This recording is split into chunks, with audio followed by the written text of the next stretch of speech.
Hello, hello, hello, hello, hello, hello, everyone. Welcome to another episode of Sree's daily global COVID-19 show. My name is Sree Sreenivasan, and it's my pleasure to host this daily conversation. Thank you for watching, whether you're watching live or later. We're live on Facebook, Twitter, YouTube, and LinkedIn.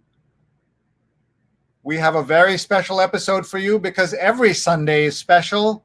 We call it Positivity Night around here, but positivity with an asterisk. And our guest today is Neil Parekh. Why the asterisk? On Sunday nights, we try to be positive despite every rotten thing going on. We meet generally positive, purposeful people who can help get us ready for the week. We might cry together, laugh together, mourn together, get angry together.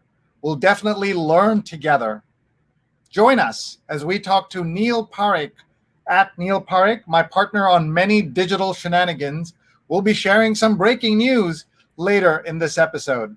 But in the meantime, please tag your friends. Neil is a global digital and communications expert. You're going to pick up a lot of useful tips, as are your friends. So please tell us where you're watching from. Please tell us what's happening with your Sunday or your Monday, wherever you are in the world. We'll come to Neil in just a few minutes. Hi, folks. Great to be here and great to have you here. Thank you. My name is Sree Sreenivasan, and I'm the Marshall Loeb Visiting Professor of Digital Innovation at Stony Brook School of Journalism. I'm also the co-founder of Digimentors, a social, digital, and virtual events consulting company and doing company. Our motto: don't cancel your in-person event and don't plan your virtual event without talking to us. We've done events for 50 people and events for 100,000 people and everywhere in between. No event is too small or too big or too complicated to not talk to us about. So please talk to us and get in touch. My email address you see right there, sree@sree.net. We'd love to talk to you. We'd love to geek out on talking about digital comms as well as virtual events. So it's Sunday night here. It means we've had a long day. We start our Sunday mornings with our New York Times read-along, which Neil is the executive producer of. And today we had a fabulous guest, Matt Goldman, New York Times bestselling author and Emmy Award-winning TV writer. His credits include Seinfeld, Ellen, and The New Adventures of Old Christine. I learned so much, had such a good time. He's on Twitter, he's Goldman_Matthew, and his big new book comes out on Tuesday. It's starring the detective Nils Shapiro. So please check him out and check out the book Dead West, which launches on Tuesday. So that's how we start our day at 8:30 a.m. Eastern every Sunday. Hope you'll be with us on future Sundays. And then at 11 a.m. Eastern was time for She's on Call. And this is a show starring my good friends and surgeons, Dr. Sujana Chandrasekhar and Dr. Marina Kurian. And both of them were with us as we talked about what's happening all over America with COVID. And they had two terrific guests, Dr. Ben Chang, who's a hand surgeon, and Dr. Claudette Lajam, who's in orthopedics. And Dr. Ben is the person who did one of the world's first two hands transplant for a child. And we learned all about that, and also how to do some exercises for your hands and how to help your joints. It was a wonderful show. It's every Sunday at 11 a.m. Eastern at She's on Call on Twitter, at She's on Call on Facebook, and on YouTube. Please follow them. And tonight we are doing our Positivity Night, and you will meet our guest Neil Parekh in just a few minutes. Before that, we want to say hello to everyone who's joining us and also thank our sponsors. And we want to also tell folks about this show. This show is possible only because of our producers, Rose Horowitz at Rose Horowitz 31 and Vandana Menon, Vandana_Menon. Please send us your speaker suggestions, sponsorship ideas, and just your thoughts at Sree@Sree.net. We've had more than 1 million viewers, 100 million social impressions, 260 guests, 148 of them women. We got to keep upping that ratio. 53 cities, 15 countries, including one of our guests was the chief scientist of WHO, doctors, nurses, authors, journalists, CEOs, founders, teachers, professors, and so much more. All our archives are at youtube.com/Sreenet. And we do this in partnership with Scroll.in, one of India's leading news, culture, and information websites. Please check them out on Facebook, YouTube, and Twitter, Scroll.in. We want to thank our sponsors, and we have to start with Muckrack and Muckrack Academy. Our friends Greg Gallant and Mike Schneider made it possible for us by giving us the resources to make a free certification course on social media. And you can find it at mrac.co/social, mrac.co/social. Check out the course. More than 4,000 people have already done so. And I learned a lot putting that together with my friend Linda Bernstein and Stefan Kaplan, and working with Mike and his team, and on our team, Shirsti Heber. So please check that out, mrac.co/social. We also want to thank our other sponsors, including Nunbelievable, divinely delicious cookies on a mission. Each box of handcrafted cookies provides 2 meals to those in need. 20% off with the code SREE, S-R-E-E. S-R-E-E, 20% off with this code. Nunbelievable, divinely delicious cookies on a mission. And our final sponsor is here with video.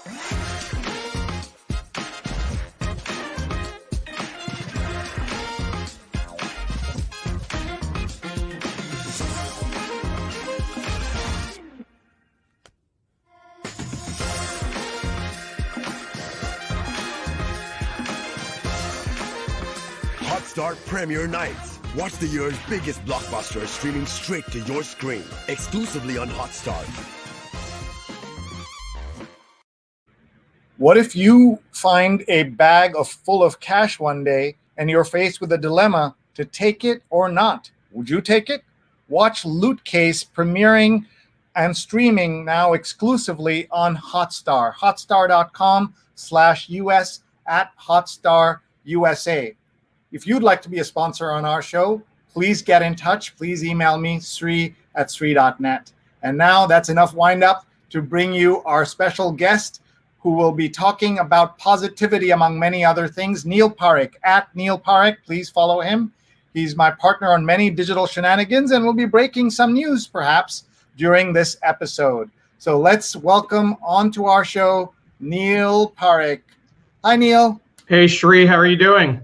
Great to see you. Welcome. It's late on a Sunday night for us because we start very early. We connected around 7:30 every Sunday morning, but you're up way before that. So yeah, this is it's a long day for me. We have the New York Times read along in the morning, and we start that at 8:30. I'm usually up about 6 in the morning doing some final preparation and getting the materials ready and the graphics, getting ready to live stream, putting out some last minute tweets. And I see the door is opening behind me. Yeah, who's that? Right on cue. That's my daughter, Emily. Come here, Emily. How are you? Good. Yeah. Hi, Emily. Great to see you. Do you see Sree? Let's put Sree so you can see him. Right, Ooh. there he goes. What kind of shirt is he wearing, Emily? It says Dodgers. I know. Except I don't know what that is. That's another team. It's not the Yankees. That's the important part. But that's okay. No, So we should say Yep, that you said no, it's not. it's not okay. That's right. That's It's not okay. the important part. I'm not even a Dodgers fan. I'm not making this up. This is the shirt I pulled out of the closet today. Oh, you can't hear. Yeah, because you do, the head. Sorry about that, Sree. 1 second. I So- use headphones to avoid feedback, and then Emily can't hear. So I'm going to put. So I want to tell everybody that Emily was a guest on this show before Neil was. She joined us about 2 months ago to talk about what it's like to be a 7-year-old under COVID. We had such a great time. It was earlier in the day, so it was not running up against her bedtime as it is now. And we had such a great time. Neil stopped by for a little bit as well. So go back in our archives and you can meet Emily properly in the daytime as she shared stories about what it's like to be under lockdown. And so tell us where you're watching from. We'd love to have you join us. We'll also be breaking some news in a little bit. But it's great to see Emily and Neil here together. And Neil can control this better than I can, so he'll bring Emily on when he's ready. And there they are. Hi, guys. And now Emily can hear. So you can say hi. You know, Auntie Amy is watching. Do you see her? And she says, love you, sweetie. And you did a fantastic job when you're on the show. So anyway, we certainly have a long day today. And then you have the She's on Call show right afterward at 11. And I had several meetings after that. So it's been a long day. But do you want to say hi to everyone, Emily? I can show them my drawing. Well, we're not going to be showing them drawings tonight, but you can just say hi if you want. Hi. And do you like it when we do live stream shows? Yes. Yeah. Do you like being on the show when you talked about how you did with the coronavirus? Yes. Yeah. I like being guest. You like being a guest. That's good. And Grandma is watching too. Hi, Grandma. How you doing? Hi, Mom. So why don't we? I know that you have to get ready for bed. Why don't you go do routine and get ready for bed? And I'll see you after the show. Okay. Let me ask Emily if she can hear. Can she still hear? She can still hear. Okay, Emily, who is a better teacher during when you're studying at home, mom or dad? Well, Daddy's on a lot of calls, and I usually do things by myself. So, All right. So it's me. She said herself. She does a lot of coding herself, a lot of Minecraft lately, and I haven't been able to spend as much time with her as I would have liked. Things have been pretty busy. But I'm so happy to hear you're playing Minecraft. You're learning. Minecraft is not just a game. It's a chance to learn all kinds of cool ways to use the computer and to use your brain. And my kids, when they were older than you, were using Minecraft. So it's cool that you're using it already. And it's a fun game where you can, I don't like the monsters. I don't really see them because Daddy made me set the mode to peaceful. I set the mode to peaceful. I went into, well, you set the mode to peaceful. I didn't know how, but I went in and locked down Minecraft so she can't get invites from people, can't talk to other people, can't join other teams. It's one of the things you need to be careful with your kids online and do what you can to keep them safe. So I'm going to go back to the show with Sree, and we will, I'll come give you a kiss after the show's over, okay?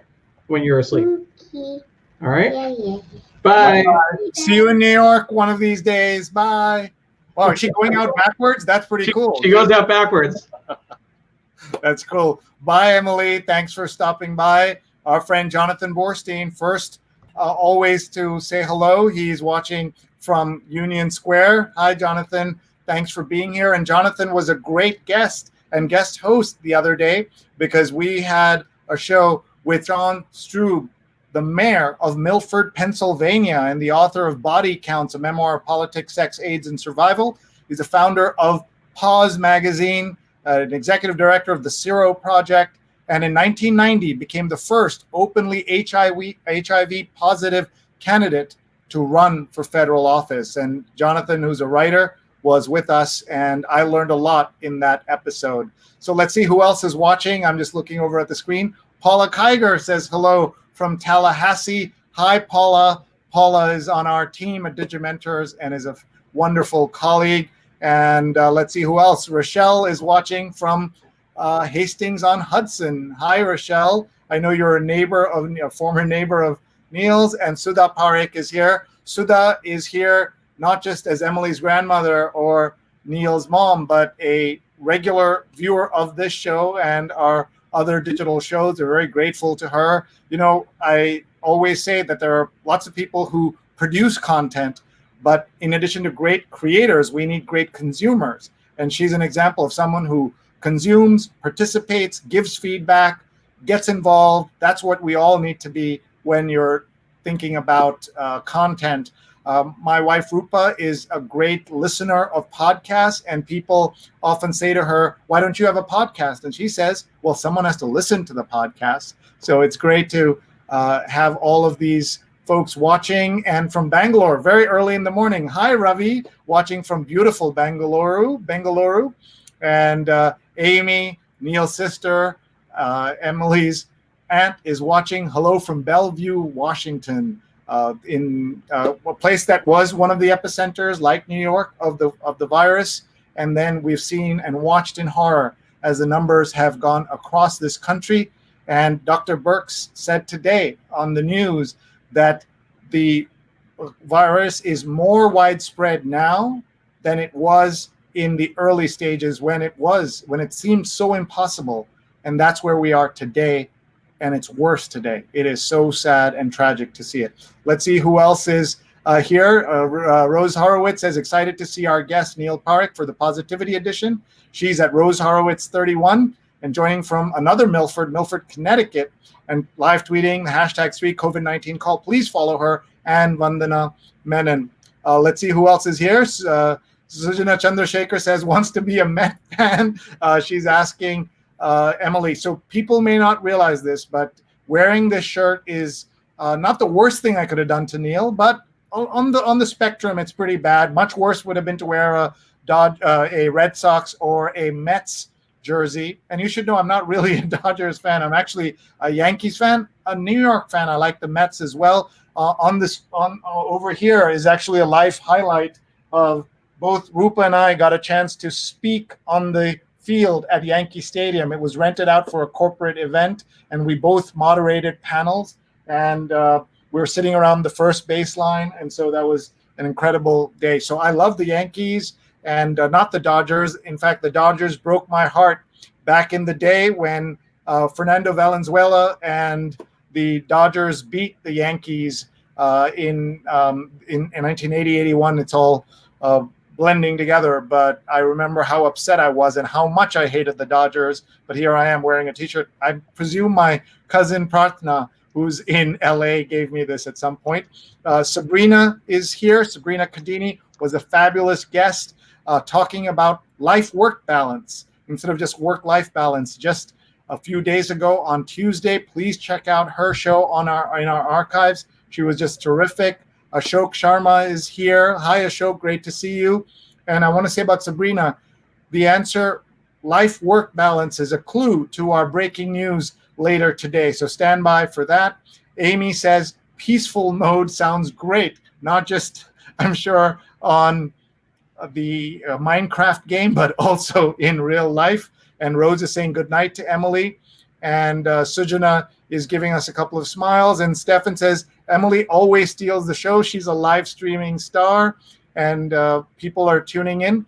Vignesh says, hello, Sree and Neil. Nice to see you both on the Positivity Edition. Amy said, did someone say Dodgers beat the Yankees? Yes, someone look it up, 80-81, when Fernando came in and destroyed the Yankees in the World Series. I'm still recovering from that. Atul Tolia is watching from Toronto. We welcome you to visit us all with COVID armor. That's right. You guys don't want Americans there. This is one of the tragedies of this crisis is how much American leadership has been exposed. America's idea that we are the best in the world has come crumbling down in so many ways. And Sabrina says, oh, thanks, Sree. Just great to have all of you here. We're so pleased to see so many people, and Neil's with us. Let's bring Neil back on screen. Hi, Neil. Hi. Let's first ask the question I ask everybody else. How are you doing? We saw Emily a little bit, but how's your family been and kind of coping through COVID-19? We've been okay. We have stayed locked down. We have taken this very seriously. We wear masks. We are not socializing with people who are not social distancing. We're keeping 6 feet away. It's been challenging. Our neighbors, our neighbors with young kids, we spend a lot of time with them. The mom is a dental hygienist. She's been working. The husband runs a service station, and they have elderly parents. And so we have not been able to spend time with them at all. The good news about this is, we have Emily has learned to code. She's learned to play basketball. She has done Zoom calls with friends of ours, with friends from Wesleyan. Their the three daughters all get together once a week, so that's been good. She's been taking dance lessons from a high school friend of Pam's up in Connecticut. So we've been doing what we can. I've been working from home since March. And of course, both with United Way and then helping to produce a lot of shows for Digimentors over the last 3 months or so. So it's been busy. It's been very busy. And how have you convinced Emily that she needs to follow the rules? I can't imagine. I know it's hard with my 17-year-olds, but 7-year-old must be even more difficult. You know what? She was really resistant to wearing a mask at first. She didn't like the way it looked. She didn't like the way it feels. And eventually we had to go out a few places. I needed to take her on a few errands and go to a store. It helped that my wife bought a kid's mask, a pink mask that she likes the way it looks. But she's been a lot better. I mean, I have to say, for a 7-year-old, even for adults, right? We're starting to act up a little bit. We're starting to get frustrated and a little cranky being at home with limited options. Emily has been great. She has not had, she's not thrown tantrums. She has not been frustrated. She's sad that she can't see her friends. She'd like to get out more. But she's been really great, and she's actually started wearing the mask when we need her to, without arguing. Getting her to bed on time, that's a different story. Getting her off the computer, we're still working on some of those things. Sure. Let's see. Amy says, I love any team that beats the Yankees. Emily, take notes. Oh, so this is somebody who doesn't like the Yankees. This is somebody who is actually a Yankees fan, believe it or not. She said so in an email to me.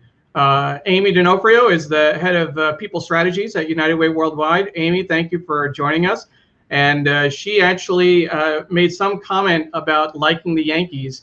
And when I told Emily about that, she said, "What? But she's a Red Sox fan. How does that work?" And so we like to tease each other. Amy, thank you for watching. Really appreciate it. And Sabrina says, so glad that you're doing okay. If everyone took the situation very seriously like you guys are doing, Neil, we wouldn't have to deal with these high numbers. Tragic indeed. And Sabrina is in Southern California. And look at this, how sweet. My mom is saying hi to Amy and asking how Sudha is, because they know each other. We should tell that story about my wedding and how you showed up not as my guest, but as a deputy of your dad's. Yeah, and our families have known each other for years, had known each other. I actually knew your father before I knew Sree's father before I met him. And, back in the day, this was what, how many years have you been married now, Sree? 25? Going on 21. This is 21 years. Yeah. So my dad asked me to go to Sree's wedding, to the reception, since he couldn't make it down to DC, and said, please bring greetings from the family. And I said, all right, we have to do obligations like this all the time. And I went through the receiving line and said, Sree, nice to meet you. You don't know me, but you know my dad. I know your dad. Rupa, we've never met, but congratulations. So happy for you. And walk through. And that was how I first met Sree. But that was 20 years ago. We got to do some work around SAJA, the South Asian Journalists Association, back when I was working with News India Times back then. And I did an email newsletter. I remember actually booking time on Sree's calendar to ask for advice on the best way to share news articles with people back when you were at Columbia.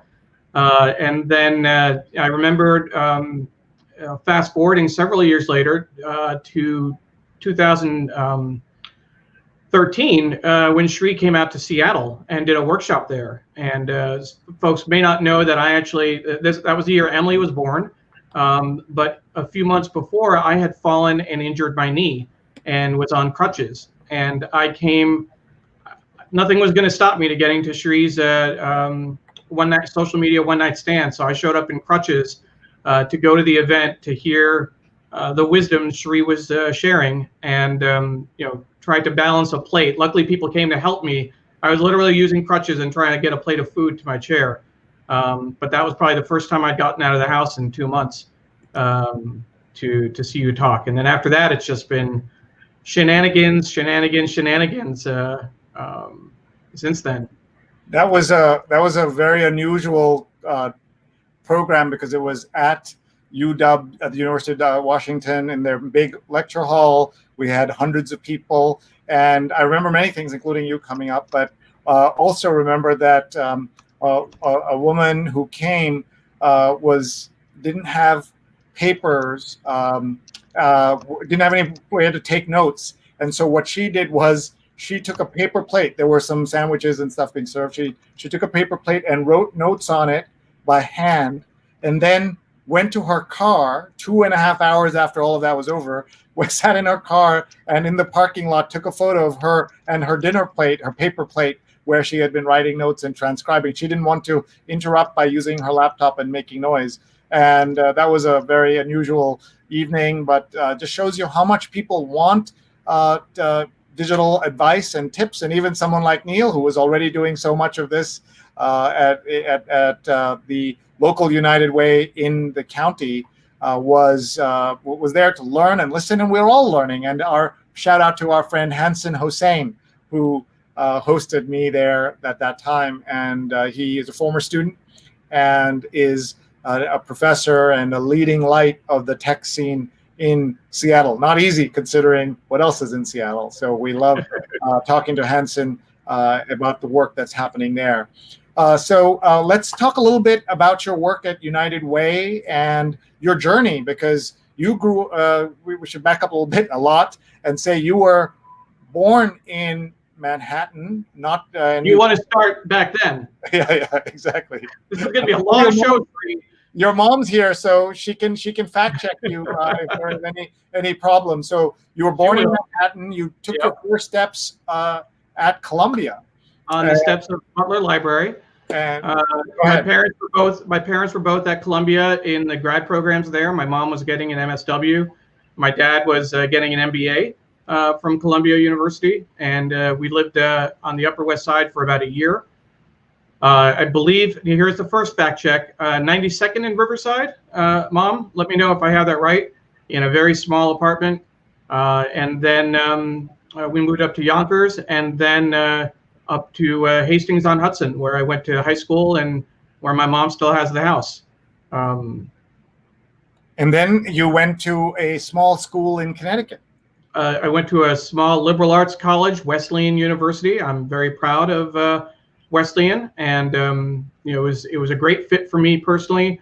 A lot of friends from Hastings went there, so it was familiar. It was close enough to home, so I could get back on occasion, but not so close that my parents couldn't drop in without notice, which is an important distinction. And an incredible thing happened my junior year at Wesleyan. I met Pam, my wife, yes. And so we've been together for 26 years now, and we'll be celebrating our 18th wedding anniversary in just a few weeks on August 24th. Awesome. And we should say Wesleyan is, among many other things, the home of Lin-Manuel Miranda, who's in the news a lot these days because of the Hamilton Disney Plus video and film. So people know about that. And there she is, fact checking you, 103rd Street. You're off only by 11. And even your I've got both of them. Both of them are fact checking me. I mean, this is going to be a long show. Yeah, I love it. I hope they keep doing that. And just so that people understand, that's about 12 blocks from where I'm standing right now. That's how small the world is, and how we're all connected, which is something we always talk about. So you finish up at Wesleyan, you meet Pam, and then what do you do? We went down to Washington, D.C. I went there in 95. I like to say I went there a year ahead of Pam. She needed an extra year to graduate. than I did.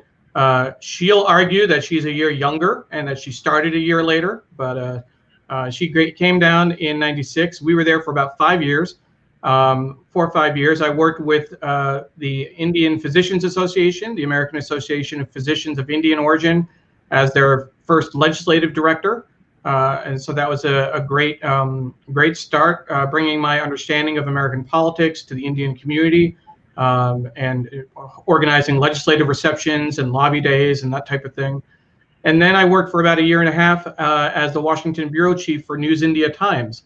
My dad was the executive editor there at the time, and they had just lost their Washington reporter. I actually started there as a part-time gig.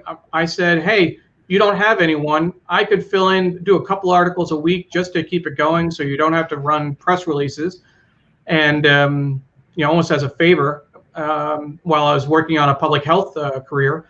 And I fell in love my first week. I broke a story. I scooped India Abroad, my good friend Aziz Hanifa. I was ahead of him on a story, and then the next week I interviewed the chairman of the subcommittee that was involved in that story, and was able to move it further while everyone else was playing catch up. And that really cemented my interest in journalism, and I did that for about a year and a half. And that's when I met you, and did a lot of work with Saja, and really was a part. At the time, it was part of the Indian American community. We were working on getting Indian Americans involved in politics. It was a very different time 20 years ago. We could count the number of Indian American staffers that were on Capitol Hill. We knew them all. It was a small group of people who were involved in encouraging people to get involved in politics. People like Nishit Acharya and Anish Chopra, Raj Shah, among others. Who are now all become very successful folks. Very successful. Elsewhere. Raj is the president of the Rockefeller Foundation. Yeah. He was head of USAID. Yeah. Anish Chopra became chief digital officer, chief technology officer of the United States. Incredible run that everyone had. Incredible. And there was, not to mention people like Priya Dayananda and Nisha Desai, who I know she got married. I forget her new last name, but she's now head of the U.S. India Business Council. Shamina Singh at the time, who ran the Asian Pacific American Council for President Clinton. It was the API initiative. I mean, this was an incredible time, and we were building something. And I was building a career, and I was really Cap Sharma, as well as my fact checker is reminding me, Amit Bose, Chris Kalluri. I mean, the names, Anupi Singla. There are so many names from that era. Working with the India Abroad Center for Political Awareness, people who were interning, etc.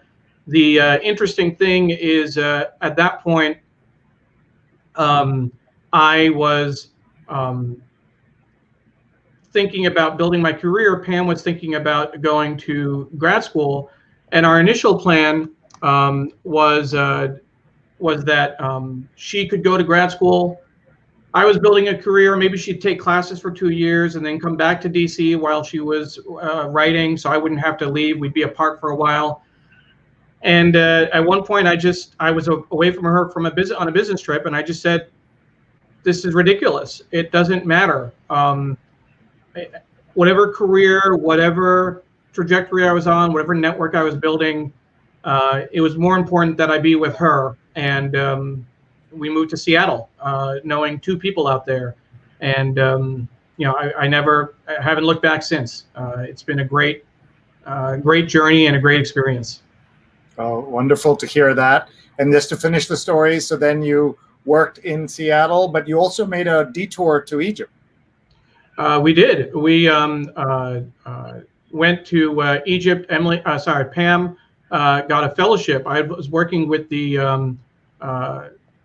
House, the Washington State House, as a public information officer, and she got a fellowship to study Arabic. I said, sure, I'll go with you. And initially it was, we worked out the math. Living on the fellowship, we figured that, I wouldn't have to work. we could live on a budget, and I could hang out for a year. Instead, I found a job before I got out there, some freelance work, and then when I was there, I found a job with a USAID project, and we stayed there for 2 years. I had a great expat life. We were doing some incredible work. I'm not one to sit and do nothing.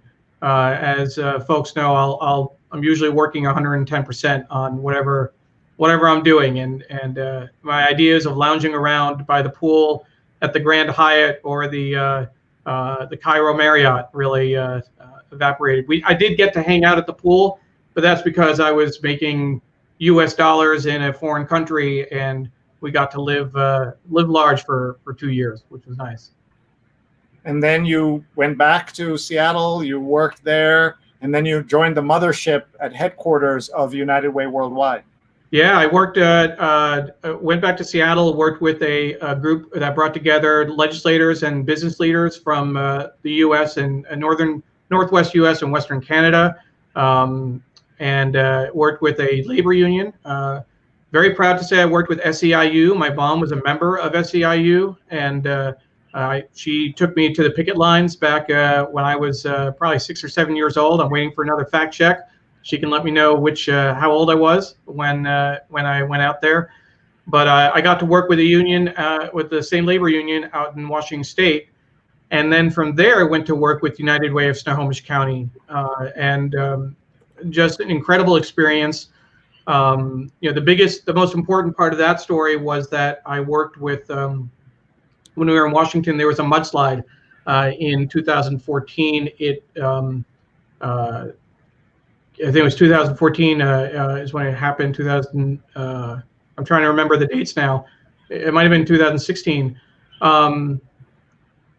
43 people lost their lives in about 2 minutes. A whole side of a mountain gave way, destroyed a neighborhood, destroyed a residential area, and cut off towns. And United Way was one of the organizations that led the recovery work, led the recovery effort in terms of long-term rebuilding. And most of what I learned about public relations and crisis communications came from that experience. It's one of those things professionals can talk about, that you never wish anything like that would happen in any circumstance, but as an organization, we were able to do more for our community. We were able to increase our credibility and the appreciation that people had for us. Personally, I was able to do more in terms of media relations and learn how to handle crisis communications, disaster communications. So I say this, I usually say this in a closed room with other communications professionals, that it was one of the most important professional experiences of my life, despite the incredible heartache and pain that it caused. And try and separate the two when you can. And I still have great relationships with people out in Seattle and Everett, and was just talking to my old boss, Dennis Smith, a few nights ago. Those are. I talked to a great friend of mine just yesterday, in fact, Maya Hemachandra, my best friend at United Way of Snohomish County. So those relationships will definitely last. Well, one of the things that we know about you and the entire Parikh family is about relationships and connections, and the fact that here Sudha says you were 4 years old on the picket line and you were shouting, "No contract, no work." I love that.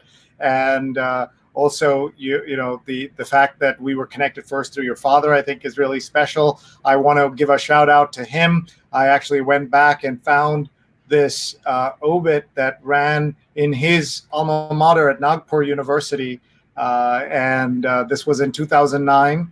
And this is a collection of thoughts and things that they put together, but it says, Prakash Parekh, publisher and editor of the New York-based Gujarat Times, has passed away. He leaves a legacy of influence that shaped the Indian American press and the Indian American community, including several charities. We're collecting comments below. Please post your thoughts. And they're talking about his amazing career He got an MBA from Columbia, attended New York Law School, and graduating became a lawyer. He's somebody who saw more opportunity in the law school than his MBA, and then he served as editor and president of News India Times. And all of this is connected to our story because as the story, as I learned many years later, that when Mr. Parekh passed away, he had been a fan of the New York Times for so many years that when he passed away, he asked to be cremated with a copy of the Sunday New York Times. And I get goosebumps every time I think about it. And now Neil and I have been reading the New York Times together for so many years. And it's a small tribute to a great man and someone who had such influence. And he was so kind to me. Here I was starting Saja with my friends, South Asian Journalists Association, and he would just help us and was very kind to us. And that's how he ended up sending Neil to my wedding. But here's also a thought for those of you who are American or not Indian and are wondering why somebody would send someone else to their wedding, and why wouldn't everybody and why I wouldn't know every single person at my wedding, because Indian weddings are not like American weddings. We had a wedding of 500 people. I got to invite 10 folks, and my wife got to invite 10, and I said, I can't do just 10. So I gave her about 8 of my friends and then kept 2 or 3 for myself. And we said, we'll have a blowout party in New York. This was down in DC, and Neil was in DC. And this is a uniquely American thing uniquely Indian thing, that you could have a wedding that you don't know people at. And that's right. He walked up and said, you don't know me. And here we are all these years later. So we want to tell you about a piece of news that we have been kind of teasing through all of this. And we want to make sure that all of you are sharing this with your friends and family so that you can join us as we celebrate and mark this news that we're going to show you in just 1 second. We want you to make sure you tag your friends and your family because what we're going to be talking about will also help you. We'll get some ideas out of Neil about being a digital communicator. He's a great expert on communications, and we want as many people to hear his tips as possible. And I'm going to, before I tell you the news, I'm going to go back 1 minute, actually 5 years, to something Neil hasn't seen me do before. And this is a letter, excerpts of a letter he wrote to me. He said, Sree, hope you're enjoying the snow. Sorry I couldn't join you for one of the events I went to, the second Seattle I did. I was able to make it on a Bumley last time, but not this time. But anyway, I wrote, and he asked me for some tips about a job that he was thinking about. And I said, you have solid work experience, and I'm sure you'll be an attractive candidate. I wrote that to him in January 2015.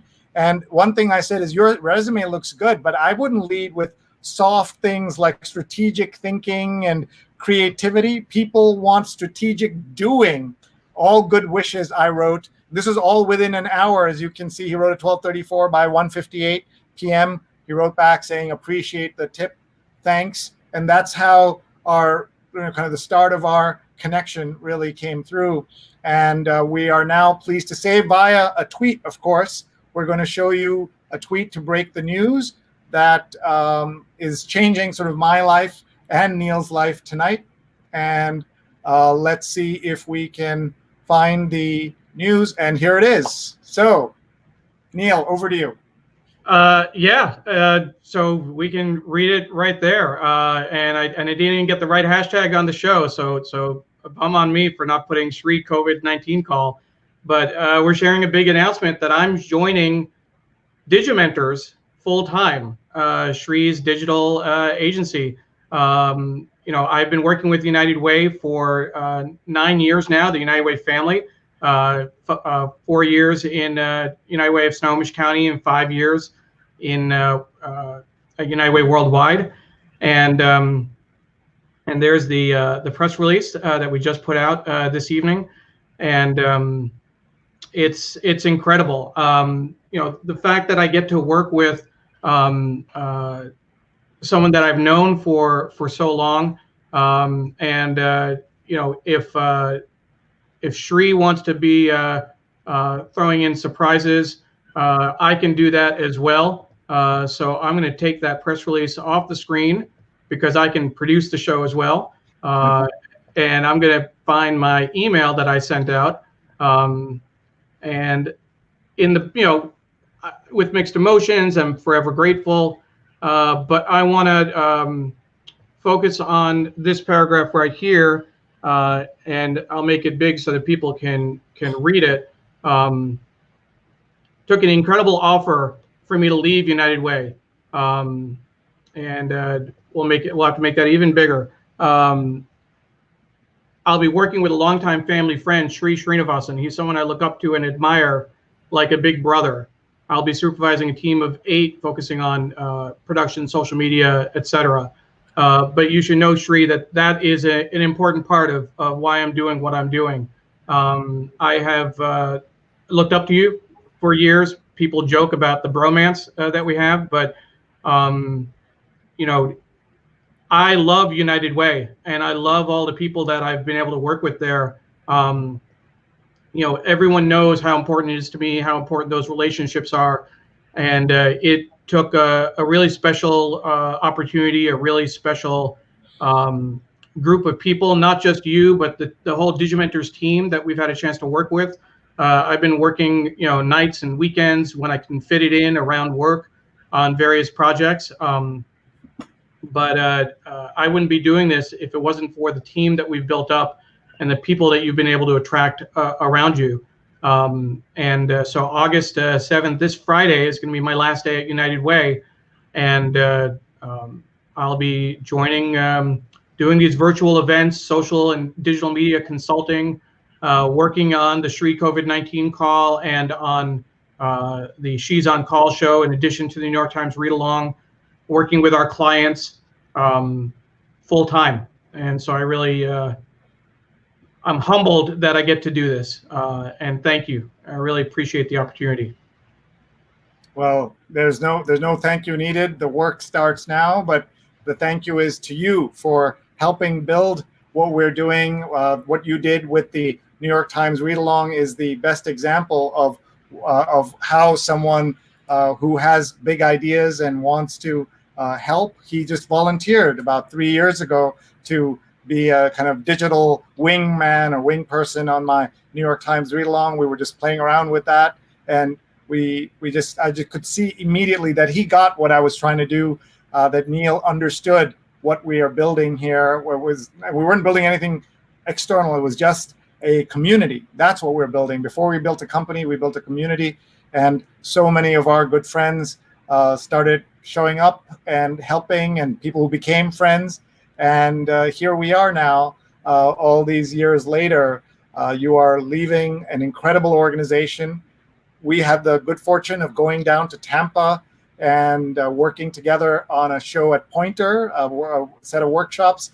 But we made a detour and we went to United Way Suncoast in Florida, in Tampa, to teach a couple of workshops and meet the incredible team there. Such impressive people. And that was my first time inside the United Way. I grew up watching American football and hearing about United Way with the ads and things like that. But to meet individuals who had worked at United Way was very special. And so I can say there is some guilt about taking a great talent from an organization like that. But it's a big organization with lots of wonderful, talented people. So they'll be able to move on and take your experience that they had there, and you taught your colleagues, they taught you, and we're all together now. And now, not just one big organization, but dozens and dozens of organizations will continue to benefit from your presence at Digimentors. We also want to say that Neil's work is so interesting at United Way, and the skill set he brings. So what I do want to do is just look through that a little bit with you. He has served as the director of network comms for United Way Worldwide, the world's largest privately funded nonprofit. He produces a daily newsletter that is sent to 13,000 local staff. I write a weekly newsletter with my friend Zach Peterson and find it way too much work. He has conducted award-winning, often trending monthly Twitter chat called United Way Chat and monthly webinars, and has given dozens of presentations around the country on branding, messaging, social media, public relations, and crisis communications. United Way is supported by 2.9 million volunteers and 9.8 million donors worldwide, and there are 1,800 United Ways in more than 40 countries. He was writing to them, bringing them together digitally every single day. And that's why I said we are thrilled to have Neil join our team. He brings a wealth of knowledge and experience to the position. He has been a key factor in our growth over these last several months. Having him on board full-time will strengthen our ability to deliver high-quality productions and greatly increase our social media and digital consulting capability. We have a number of conferences, webinars, and events lined up for the fall. The time was right to bring on someone who can both manage the workload and help grow the business. And he'll be doing so much great work with us. I'm so excited. We've named some of the projects he's working on. And the boldface names you see are some of the projects we've worked on. Brian Stelter from CNN, he was a guest on our show, The News Project Live. Check out thenewsproject.net. Christian Amanpour was on our First Amendment lecture series for the University of Rhode Island. Stevie Van Zandt and Drew Carey, we're working with them on the incredible Little Stevens Roadshow. And that's this Thursday for the Detroit edition. Don't miss that. And together we built the T4 conference, which is 100,000 teachers, the largest gathering of teachers in history. And an example of someone who so selfless. I mentioned that I am interviewing and doing a show. I have an idea to do something for Shakespeare's 456th birthday, 456th birthday.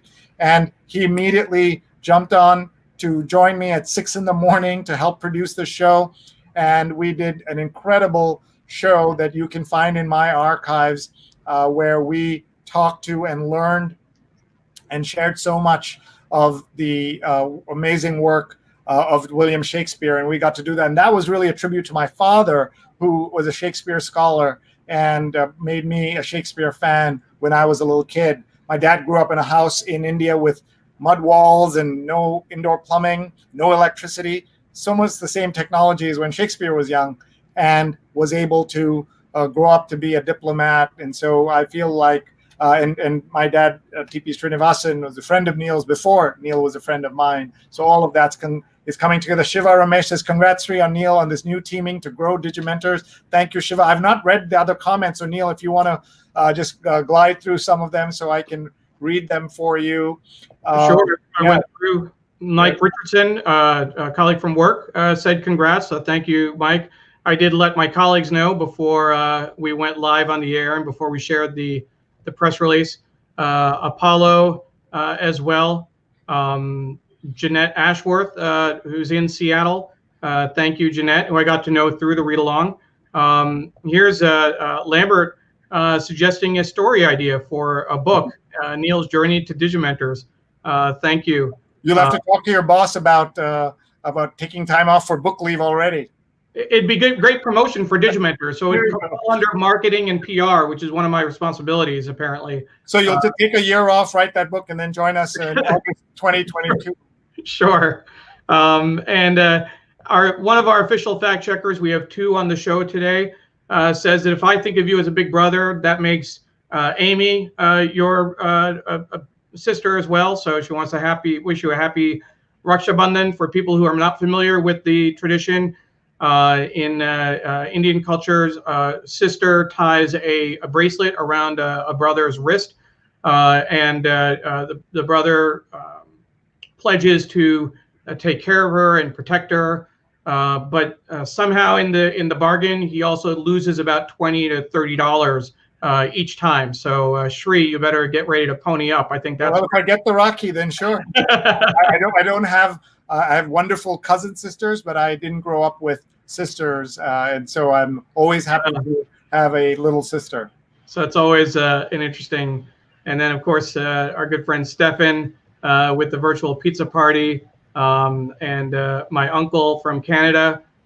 Thank you, Atul Mama. Rochelle is our neighbor from Hastings. Jonathan Borstein as well, who has watched every one of these 144 shows, is happy for us. And the comments go up from there. And yeah, it's been a great experience. Doug Levy as well. So yeah, thank you. And Doug, by the way, gets up at 5:30 in the morning on Sundays to either join us on the air or watch our New York Times read along, and he is awesome. I want to bring greetings from this guy here. That's our friend Stefan. And here he is to say hello to you. Neil. Stefan, my buddy. What a great picture. That was Stefan met me in the city last year for my was it last year? For my birthday. Yeah. Last year or 2 years ago, I can't even remember now. And I think it was 2019, right? We went to the city. We had pizza. We walked the High Line. New York pizza, right? Forget about it. That's right. That's right. No pineapples in sight either. I just want to make sure, as Jonathan is saying, no pineapple on that pizza party.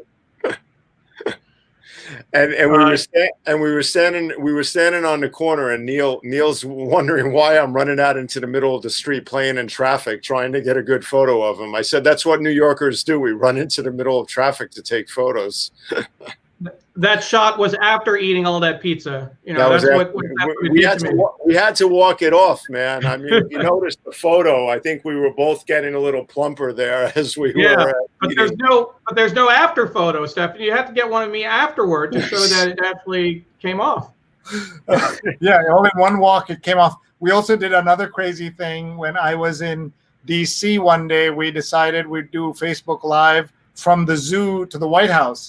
I presume it's like 2-3 miles, and we walked using Facebook Live, and we just walked through the city. It was hot. You, me, and Andrew Lee, co-founder of Digimentors, my digital mentor, who set the stage for all of this to come to happen. And we walked through. It was so hot. It was terrible. And we were learning. Part of it was the excuse for all of us for all these things that we do, all the shenanigans, is that we're learning all the time, and we're a learning organization. Yep. Stefan is very much a part of that. He and I and our friend Linda Bernstein just finished putting together an incredible smartphone tips webinar that Stefan is the star of, and we're still editing it, going back and forth. So I don't know, Steph, have you had a chance to look at the video yet?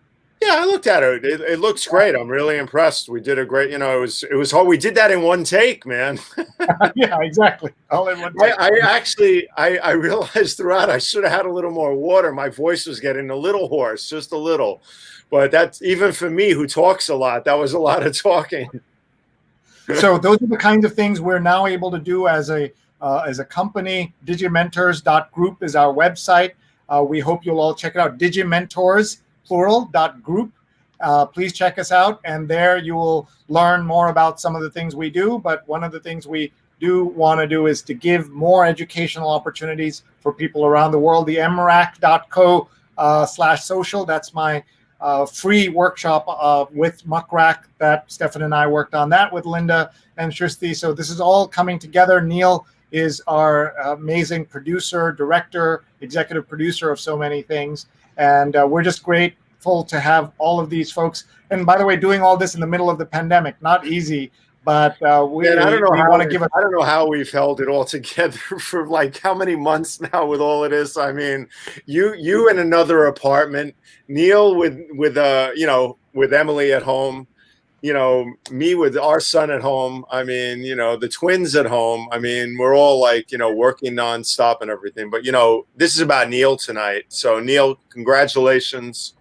Thank you. Wonderful to have you full time and to work on more and more stuff together, because we've all worked together so incredibly well. And the one thing about all of us is that we're all about the work.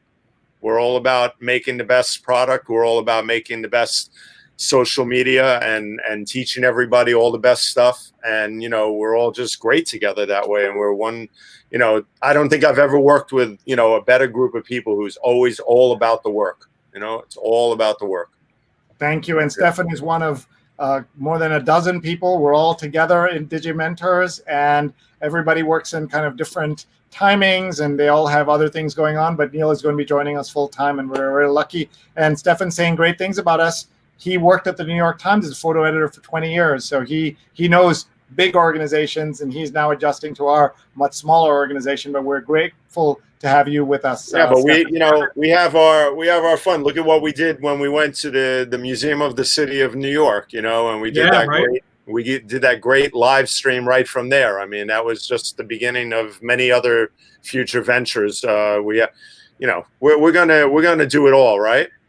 It's going to be great. I mean, one of the things that I'm looking forward to, Stephanie, is working with you to up our social media game. We're going to be, doing a lot more with Twitter, with Facebook. One of the things that we've gotten to do over the last several years is really show people how it's done. And with the team that we have, in addition to Stefan, Rose Horowitz, Paula Kiger, Julia Weeks, Vandana Menon, tweeting, Steve Taylor as well. We have a great team that we put together, but we also have folks focusing on business development, Jenny Lazarus and Raji Menon looking at operations. We have folks doing research. Damakant is working on LinkedIn. This is just the tip of the iceberg, right? Bob Anthony helping us out. Carla Baranakis, can't forget her as well. I know that there are people I'm leaving out. Zach the newsletter. Absolutely. There's such a great team. And again, that's why I'm doing what I'm doing. I'm going from one great team to another. I wouldn't do this. What I want people to understand is that I know exactly the work that I'm going to be doing with Digimentors. I know who I'm going to be doing it with. When you make a job change, you interview, you hope you're making the right move. You're not sure who you're going to sit next to.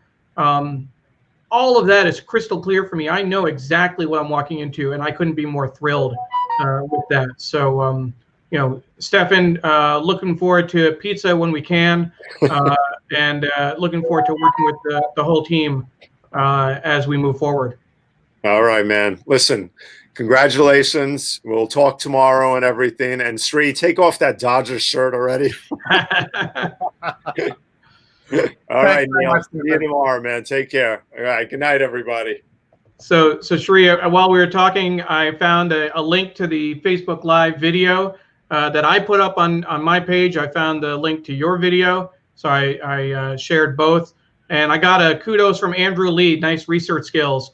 And congrats. I think I'm done. If I've gotten the congrats from Andrew, I think that we can close up shop now. I want to say that this is all possible because of two sets of people. One is Andrew Lee. Andrew, who has supported all of our digital shenanigans, has led most of the shenanigans. He's very busy with his own projects, so he'll always be senior advisor to Digimentors. He is on our press release, as you have seen.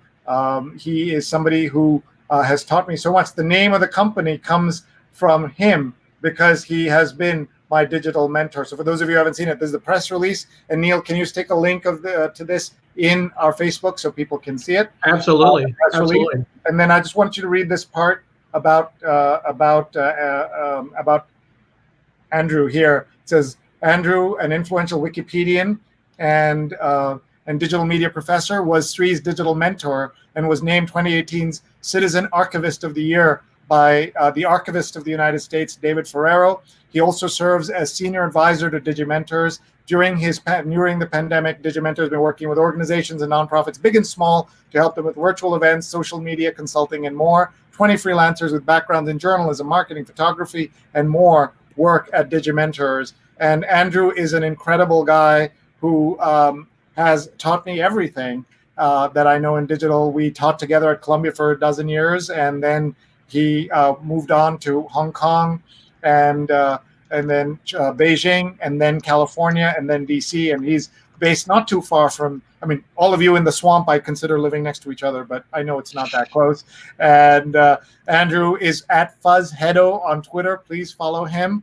And we are so lucky that he set the tone, he set the skill set, he set the possibility for all of us to be together. The other people we need to thank, Neil, are our partners at home. I know Andrew's wife May, who has been a guest on both the New York Times Read Along as well as on the Daily COVID Show, is an incredible supporter of these shenanigans. And I'm going to pay tribute to Rupa Unikrishnan, my wife, at Rupa Online. She allows all of this to happen and encourages it. And of course, this was a big investment on our side and on her, from her, to say this is a good logical next step for the business, and that we are going to grow this. And the right way to grow it is to bring Neil in and bring him in full time. And so we're very lucky. And I know you want to say the same to and about Pam. Absolutely. When we talk about, being able to do this work, do the work that we do, even if we can avoid the late night phone calls, now that I'm working full time, if we can switch those to 11 a.m. instead of 11 p.m., tonight is a great example. As I was preparing for the show and preparing for the announcement, Pam handled dinner, giving Emily a shower. Emily came on for just a few minutes at the very beginning of the program, as folks you might have seen. But then she left the room, and Pam is dealing with putting her to bed and nighttime routine. And she's done that for the last 4 months. I mean, when we've gone from the lockdown in terms of COVID-19, I ended up doing our United Way work and some of these projects in my off hours. Pam picked up the slack, and she's not on social media. She's not a public person, but I wouldn't be doing this if it wasn't for her. And I'll be the first to say that there is a great imbalance in our division of labor at home in terms of household chores. I have been picking up the slack a little bit recently, just because after making this announcement, after making the decision, I can take a step back and do a little bit more around the house, and hopefully that will only continue. And it's so great to hear that you'll be able to do more around the house. And this is what we were talking about. Sabrina Kadini, who was a guest on Tuesday's show, talking about life-work balance and a work-life balance. That's one of the reasons you and I are doing this with our incredible set of colleagues, because we want to grow the opportunities for our families, but we also want to see our families more often and not just do calls at 11 a.m. So if you're just joining us, we're talking to Neil Parikh, who is our guest on the show right now. And we have two friends who have joined us backstage, and they're just going to come on and say hello. Julia and Paula, hello. Hey, you two. So great to see you. And hopefully, I don't know if you were watching earlier, I really did want to give you both a shout out, and the rest of the team as well. I made many of the same comments Tuesday when we met as a team. I wouldn't be doing this if I didn't know who I was working with, and I'm so glad I get to work with you both on so many projects. Paula, former wing woman, is that was the original title she had when for folks who may not know, the way this all evolved is I started helping Sree with the New York Times read along, and he started calling me his wingman, and I started putting in links and helping to promote the show. When he asked me to guest host for the first time, it was the highest honor I could imagine. I still think it's an incredible honor. And Paula stepped up to be my wing person, wing woman, I guess, doing what I was doing, putting in links, engaging with the audience, etc. And then when we moved into StreamYard and producing the show, we went from being a 2-person operation to a 4-person operation overnight, and 5, and then 6. It's just grown, and it became what was an occasional gig for Paula. I'd call her up and say, hey, can you help this week because Sree needs me to guest host. Became a weekly thing. And so Paula, thank you for being there from the beginning. I really appreciate that.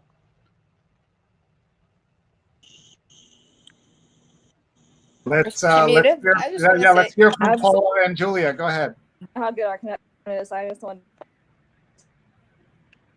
Julia, go ahead. I just wanted to congratulate you and say I'm so thrilled for you and so happy that you brought me aboard the team. So I am just thrilled to work and learn from both of you, and just to echo all that you have said on Tuesday.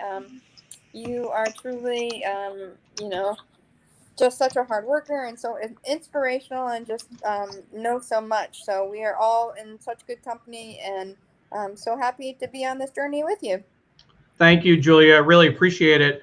I had the pleasure of working with you through our first round of Digimentors, and I think Sree knows this, but I got paired with you to share some insights around doing Twitter chats, which I did for United Way.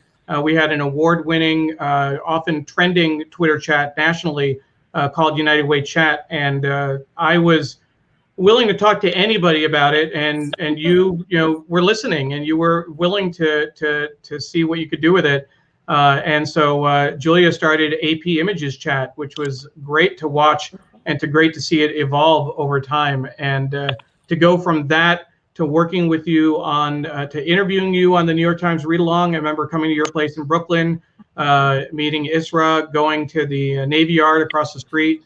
And then to have you join our team has been a great journey as well. So thank you, Julia. Thank you so much. I can't wait till we can be in person and have a pizza and watch some baseball and celebrate together. Absolutely. I want to say to Julia, thank you for your amazing work on She's on Call, that other show we do at Digimentors. She just, has become such a wonderful producer, knows how to direct, and she has her own show called Navy Yard Neighbor. And I've committed to her that she's so modest, she doesn't talk enough about it. So I said, I'm going to promote it on this show when we get closer to the weekends. Are you still going to keep the same time on future Sundays? I think so. I mean, we did an Instagram live today, so we're kind of toying around. Do we want to move it totally to Instagram, or do we want to keep it on StreamYard? But I think either way, it'll be the same time, Sundays at 7:30. So we're at Navy Yard Neighbor BK on Facebook and Instagram. Navy Yard Neighbor BK, because it turns out there's more than one Navy Yard. Yeah, exactly. And I love the Brooklyn Navy Yard. When I was Chief Digital Officer of New York City, I got a chance to spend some time there and think about its future. So, Julia, we'll let you go. It's late night on a Sunday. Thank you very much. Julia works at the AP, is an incredible colleague. Thank you, Julia. Let's say hi to Paula. Congratulations, Paula, to your kids before I go. Thank Congratulations. you. Yeah. All right, So let's clear that up. What are we congratulating them for? And by the way, she's Julia L. Weeks on Twitter. Julia, the letter L Weeks on Twitter. Bye, Julia. Go ahead, Paula. Well, not to steal from Neil's big day, but to answer the question, my July was bookended by my son getting engaged to his fiance Patience on July 3rd, and my daughter and her fiance Stuart got engaged Friday night. Oh, that's so cool. And you weren't there. If you had been an Indian family, you might have been there popping the question with him. Instead, what did you do? What did we do? Yeah, I mean, what was the connection? How did you? What was the end of that evening? How did you? Well, I mean, this says a lot for Tenley's fiance, because you know how not to stereotype, but a lot of young people these days do everything by text. But he called me several times. He came to our house, which is about an hour away, in end of May, to talk to us. So I've been keeping this secret for 2+ months. As I say, keeping secrets is my superpower. So it worked. But he took her on a scavenger hunt through the town where they live in Valdosta, and went to a couple of their special places, and ended up doing it on the roof of a place that we're not tagging so they don't get in trouble, but a roof of a place that was very meaningful to them. And then we were all waiting for them at his house. So, yeah. Was she surprised at both the rooftop as well as when she came home and found you there? She's definitely surprised by the scavenger hunt, but I don't know if you saw my story on Facebook. I made her do this horrible scavenger hunt when she was like 8, and she was getting a little skeptical about some of the holiday stuff. Like, I made her read the whole Yes, Virginia, There's a Santa Claus column before she could go to the next step to get her presents. We had a younger sibling. We wanted to keep the magic alive. So her fiance is a man after my own heart. But and I think she was a little surprised that we were there, but everybody kept saying, get your nails done for every weekend the past 3 weeks, which is not easy to do in a pandemic. So that is awesome. And Paula is a writer and editor, and she always has a big green pen with her, and that's why she's at Big Green Pen. There she is with a big green pen. And she is part of the reason what started with the New York Times read along as just a fun little thing that I was trying to do, Neil and then Paula and Steve Taylor and Julia and Carla have taken it to a whole other level, where today I got to talk to the gentleman who was with Jerry Seinfeld when he was pitching at one of the final meetings at NBC, and it wasn't Larry David, because Larry was too volatile, and so they didn't take him. They took Matt Goldman instead. Let's show that that picture. This was Matt Goldman, whose job was to be at the Seinfeld meeting of NBC. And one of the things I learned today that I'll never forget is that the president of NBC had some notes and said, I want you to take it in a different direction. And Jerry said, I'd rather do it my way or not get and get the show, or do it your way and not get the show. Like, that he was willing to walk away from Seinfeld. Of course, he didn't know it was going to be what it became. And the show was not very popular those first 3 years. NBC didn't know what to make of it.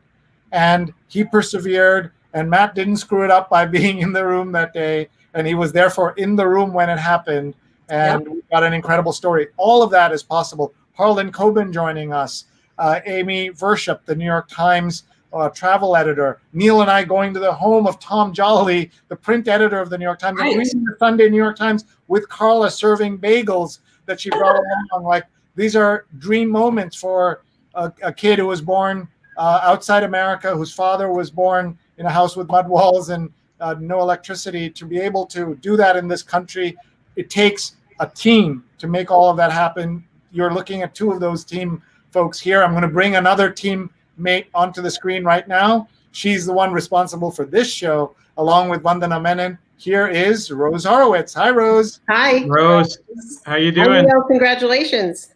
Women Welcome. to follow. Women to follow. That's what people should know, the hashtag. I still think back to the New York Times read-along we did when you first launched that. Yeah.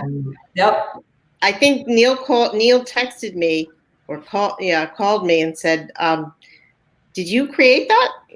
What's going on? He was checking in since Sree was away. And then I said, I don't think anyone else used it, like maybe some event group for a woman or something maybe used it. And he invited me to be on the show, which was great. Really well, look where that's grown. Everybody, please follow Rose Horowitz 31, and follow hashtag Women to Follow.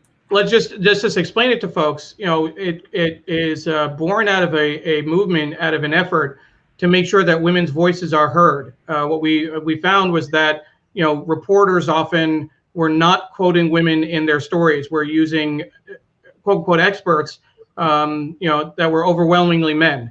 And so, in various fields, this idea came about to put out women's voices to make sure that people knew, if you were looking for experts in a particular field, here are women who can answer those questions as well. And so Rose took that idea and started profiling women and started not just a hashtag, but a Twitter list, working with our good friend Stacy, to make sure that we can find, if you're looking for women on Twitter who are something important to say, who can contribute to the conversation, use the hashtag Women to Follow. Rose, how many women are on that list now? Has that grown to? Maybe 1,600. 1,600 people, which is incredible. So I encourage everyone. And hey, kiddo, it's Stacy. Stacy's Kratz's Twitter account. The list is on her account, so you can find it there, and just follow all these great women to get women's voices on the internet. And this is one of the things that we have done on this show. As you know, out of 260 guests, 148 have been women. We want to keep raising that ratio, and there's no reason it could have been all 260 of them couldn't be women going forward. But we are so grateful to Vandana Menon and Rose Horowitz for the work they've done on this show. Together, we've also worked on She's on Call, and she's also produced a wonderful series. The first episode's already out, from Carnegie Corporation, and that's Rose's work as a producer of that show as well. So this is why we have Neil here. He will help us continue to do great shows. He's going to bring us more capacity so that we can take on more clients and more opportunities. in the weeks ahead and months ahead. We believe that with the internet and what's happening with the pandemic, that we need to master whatever we can do on social, especially nonprofits. And Neil's experience as a nonprofit comms expert, I think, is going to be so amazing for us to tap into, and all of us to learn together, everybody in Digimentors. So we should let these ladies go and get back to their Sunday nights. Nice seeing you all. Congratulations again, Neil. Congratulations, Neil. Thank you. Thank you, Paula. I really appreciate it. And Rose, thank you very much as well. Sree, I do want to, so folks who may be joining us late, want to make sure that they heard the news that I'm joining Digimentors full time as a VP of Events and Communications. We put out a press release this evening and shared it on social media, on Twitter, etc. That is the press release. But I also want to, you can see the headshot there. I want to actually make that more prominent and make sure people can see that. That's my updated headshot.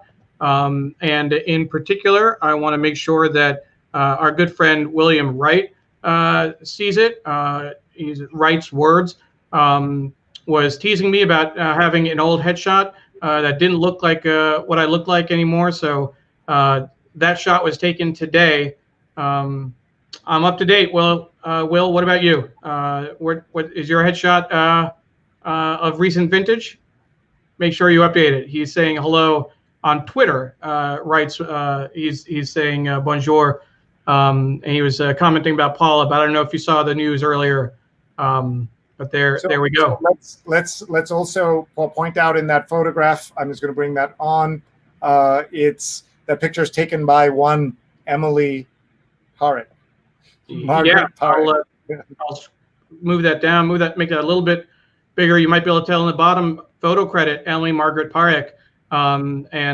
This is the reality. I mean, my hair is a little longer than I'd like it to be, but this is a COVID-19 headshot. This is what you have to do. I'm not ready to go get my hair cut in a salon. I'm not sure I want my stylist coming over yet. Thank you, Apollo, for the great picture. Williams saying something about, oh God, really? Not sure what that reference is. Vandana is saying thank you. And yes, Amy, my sister, it's a goatee. It's salt and pepper. It's not all gray. It's not all white, as you call it. And yes, it is here to say it's part of my official headshot now. So we'll just have to deal with it. So many comments coming in from folks. Sabrina saying, great to see you, Rose. And Jeanette says, wow, Sree Sreenivasan, goosebumps for so many dream guests, all because of our team. Nothing was built. You mentioned Tom Jolly. I mean, the story behind that, just in terms of not only dream guests, but we have guests that are so easy to work with. They let us share the read along on their social channels. To do that, they give us their credentials, their login, their username and password, the trust that they have in us.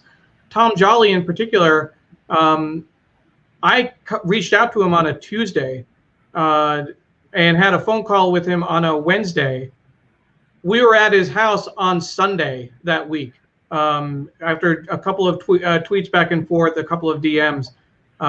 That's how incredible a guy he is. And then he came back again this year as well, on Father's Day, no less, to spend the morning with us. So again, what a life highlight that was for all of us. Amy says, go Pam. She's a rock star. That's Neil's wife. Tim says, love Sabrina Cadini. Jeanette says, cheers to Pam and how she supports you. Make sure to pamper her as soon as possible. Yes, a great man does chores too. Sabrina says, yes, I'm loving this. More time for family. And Amy said, our moms were a great support to our fathers too, and incredibly talented and strong women. 100% agree.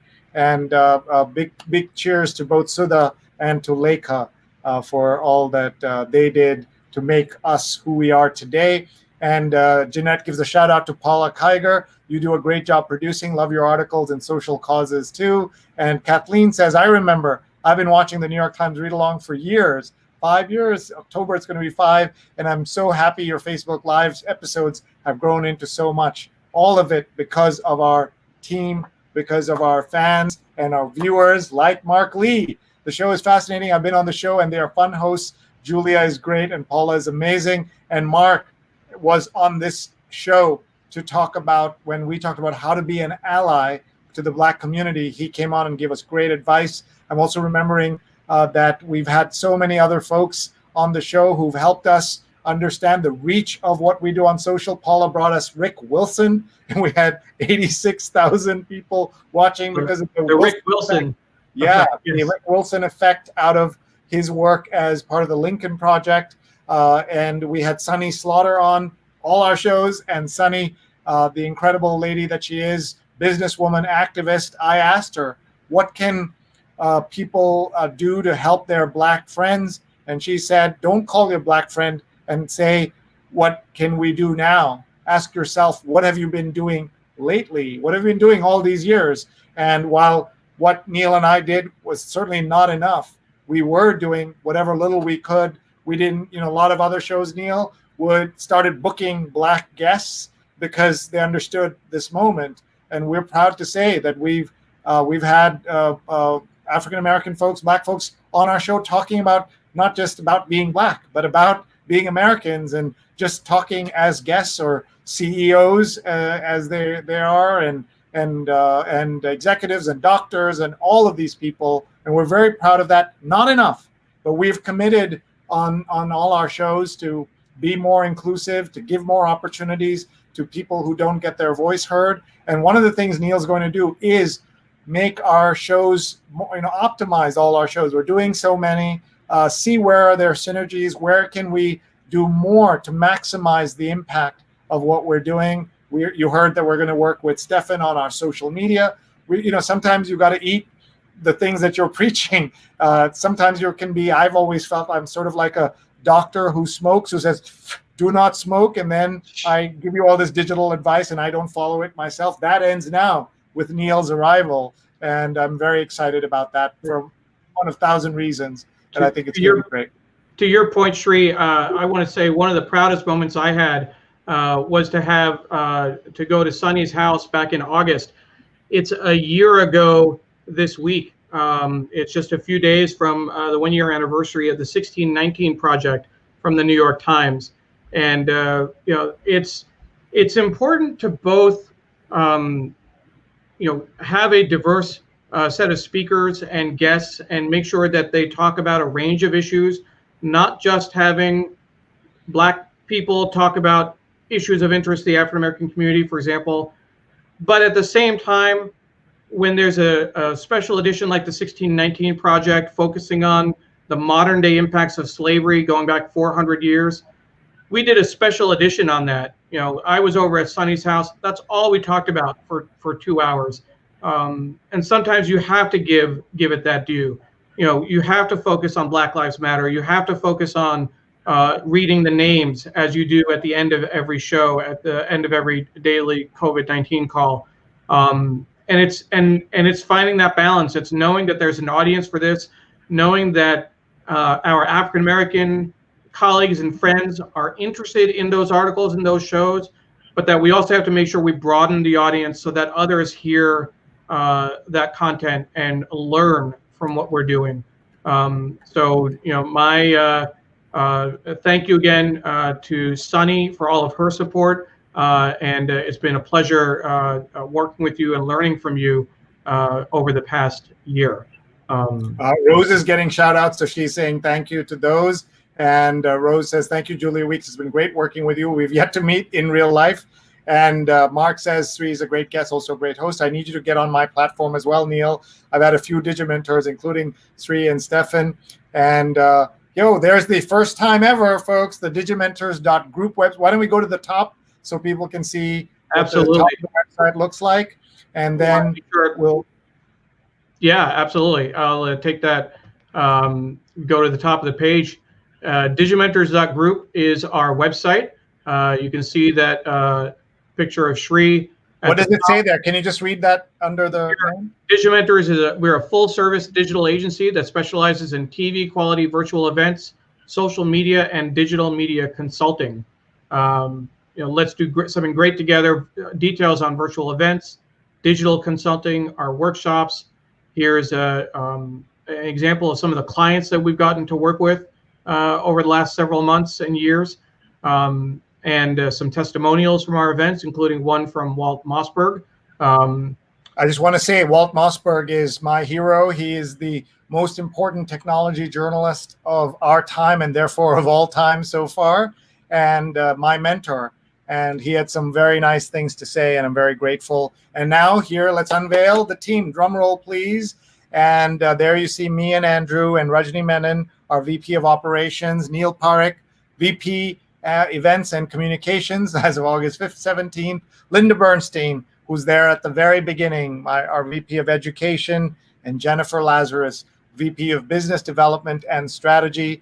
Very proud of this team, what we are building, what we're going to be doing together. Please check us out. Please connect with us. Digimentors.group. We would love to talk to you about our business and what we are doing. And this is the press release that we used. And the press release link is there in Facebook, and we'll get that to you if you need it. Just email me, Sree@Sree.net. We also have a really good brochure that we've put together. Go ahead, Neil. Before you go there, I just want to also note that that's not the entire Digimentors team. Oh, no. Earlier, yeah, we have about 20 people that work with us in various capacities on various projects. And I want to definitely make sure that we honor them and give them the credit they deserve. We would not be able to do the work that we do without the full team behind us. So thank you to everyone who is involved in the range of different capacities.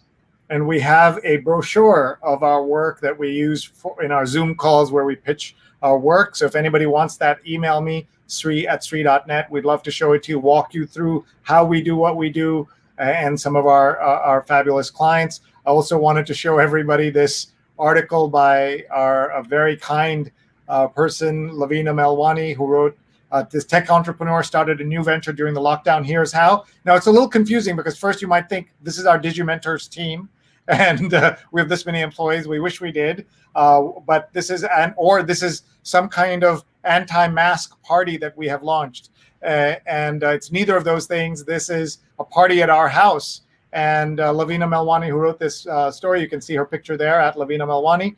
She was at this party. In the middle is the incredible Bollywood star Manisha Koirala, who was in 1942, A Love Story, and Dil Se, and so many other films. And with 20 hours notice, I told people she's coming for dinner, and everybody said yes.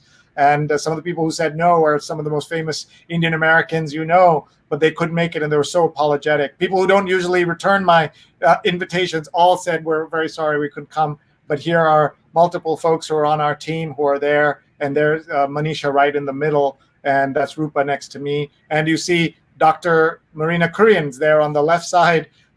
Neil, do you see her there? The host of She's On, one of the hosts with Sujana Chandrasekhar, the host of She's On Call, our 11 a.m. Sunday show. I would mention, and I'm sure Amy would, my sister, who's been fact checking throughout the show, along with my mom. Can't go anywhere without them, right? I would have had no idea who you were talking about if you sent me that invitation. Manisha, what? Who? Bali, what? It's not my thing. Now, I would say that going back a few years, the generation that I got to know because of my parents, the Raj Kapoor, Sunil Dutt, down to Amitabh Bachchan, that's the generation that I knew of, from their music, from the movies.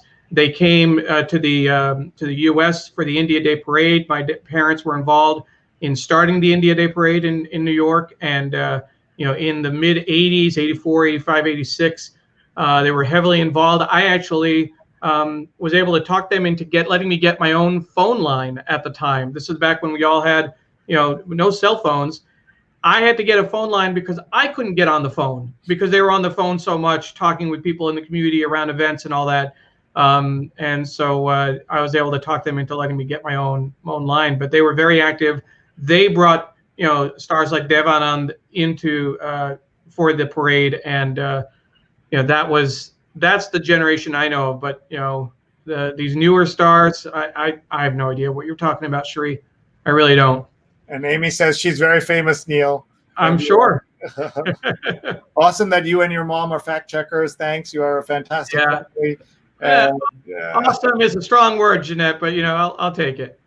You're the best, Sabrina Cadini. You gave so many great insights into life-work balance on the show. And this is a commitment I made to you, Neil, and to all our Digimentors, that when we work together, we are a different kind of company, and we want to focus on helping with that life-work balance. So if Sabrina will lend us her idea of life-work balance, we will take it and run with it and make it a founding principle of our company, because that's really important to me. I say that, by the way, while I'm trapped in my bedroom, locked in here, while the kids and Rupa are out there with the dog having a good time watching films and shows. My kids are watching Parks and Rec right now and binge watching it. I'm so thrilled to pop in sometimes and watch it with them and see anew the laughter that I experienced first time watching them watch it the first time. Is amazing. I don't know if you've seen Parks and Rec yet, but it's terrific. Watched a couple of episodes earlier in the season. One of the things I told my kids is that we had an episode recently about 30 years of the ADA. Speaking of all kinds of minorities that we want to make sure we pay attention to, we did this episode on 30 years of the ADA. Incredible set of guests. Anna Packman, filmmaker. This was just on Thursday, so people can go back into youtube.com/Sreenet and look at this. Liz Pritchard, an autistic artist and comic book artist, and Sean Horn, who is a beauty blogger and carries 2 ski poles with her because of her disability. D'Arcy Charrington Neal, who's at Dr. Charrington, who's an advocate for disability, folks with disabilities. He happens to be Black also, and talks about the intersection of that. And another Amy Padnani at NYT. Amy, she edited the recent ADA report on the 30th anniversary of the ADA in the New York Times. She's the obituaries editor, and I gave Neil the surprise that she will be joining us in the weeks ahead on the New York Times read along. I will geek out on that. But all of this was to say that Anastasia Somoza, who was with us, talked to us about how she is a chapter in Amy Poehler's book, and about being an activist, and Amy Poehler of Parks and Rec, of course. That's what we were trying to connect everything that we do. And this is that issue of the New York Times, as you can see here, and it's called Beyond the Law's Promise. And you have it too. There you go. We can hold the top and the bottom. Top half. You got the bottom half. There you go.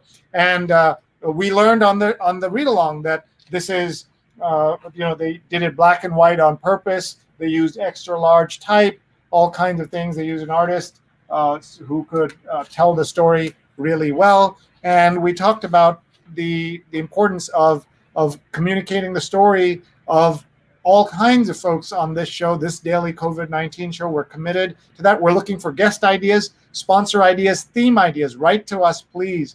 And Neil's going to be more involved with us, which can only mean an upgrade in our production. We have some more comments, and we should get going. It's 10:38.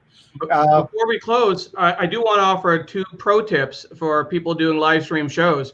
One second. We got to go to this. Treat yourself. Retta from Parks and Rec kills all guilt. And that's with Aziz Ansari.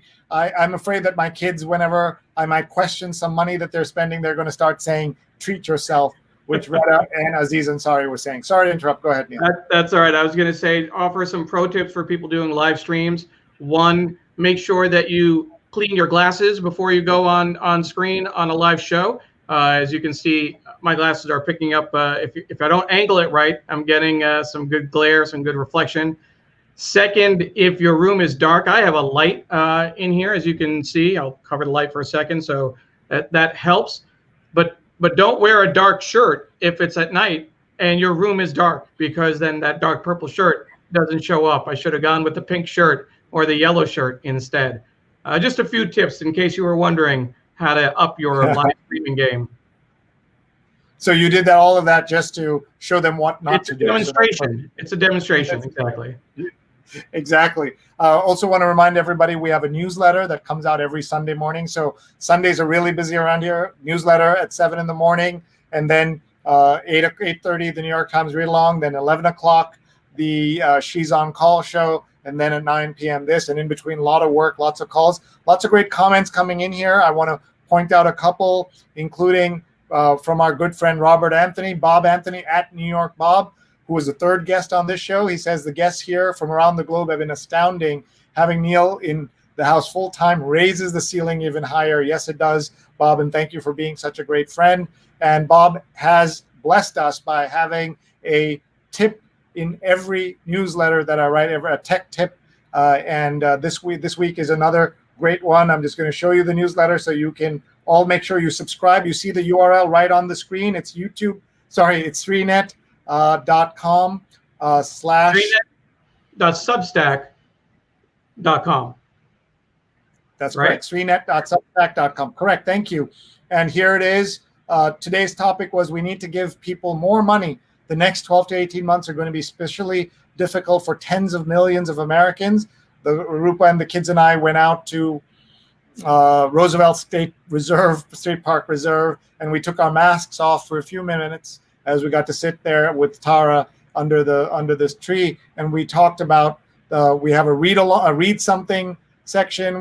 We have our sponsors, and then these are the tech tips from at New York Bob. This time about portable power, and you'll definitely want to read that. So even if you get my newsletter just to get his tech tips, I hope you'll get it. It's sreenet.substack.com. There it is on that ticker. Neil, amazing producer that he is producing right now. And I really appreciate you, New York Bob, for that. Apollo gives a shout out to Aziz Ansari.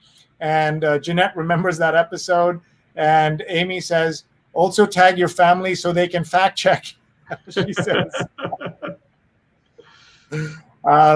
So we are running out of time here. Neil, tell me how you're going to, last day of work is the this coming Friday. And then fact checking you, Sree. What's your definition of running out of time when the show was supposed to end at 10 and it's 10:41? I'm just curious how your Sree math, I think, is what we've come up with. But yes, we're running out of time. My timeline, Friday is my last day at United Way Worldwide.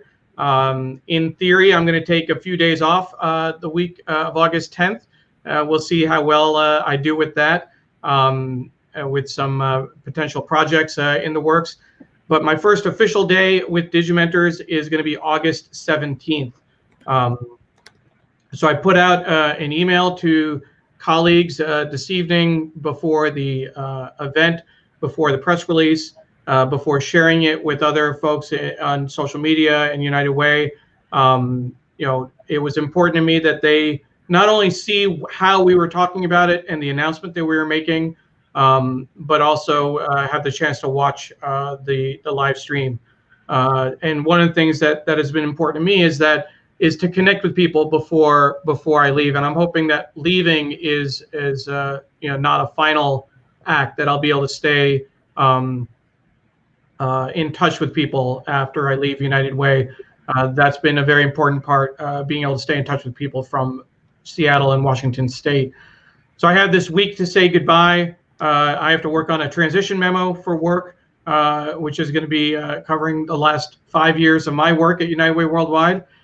And then I hand in my computer on Friday. They're doing a goodbye party for me at 12:30 via Zoom. It's a bring your own pizza party.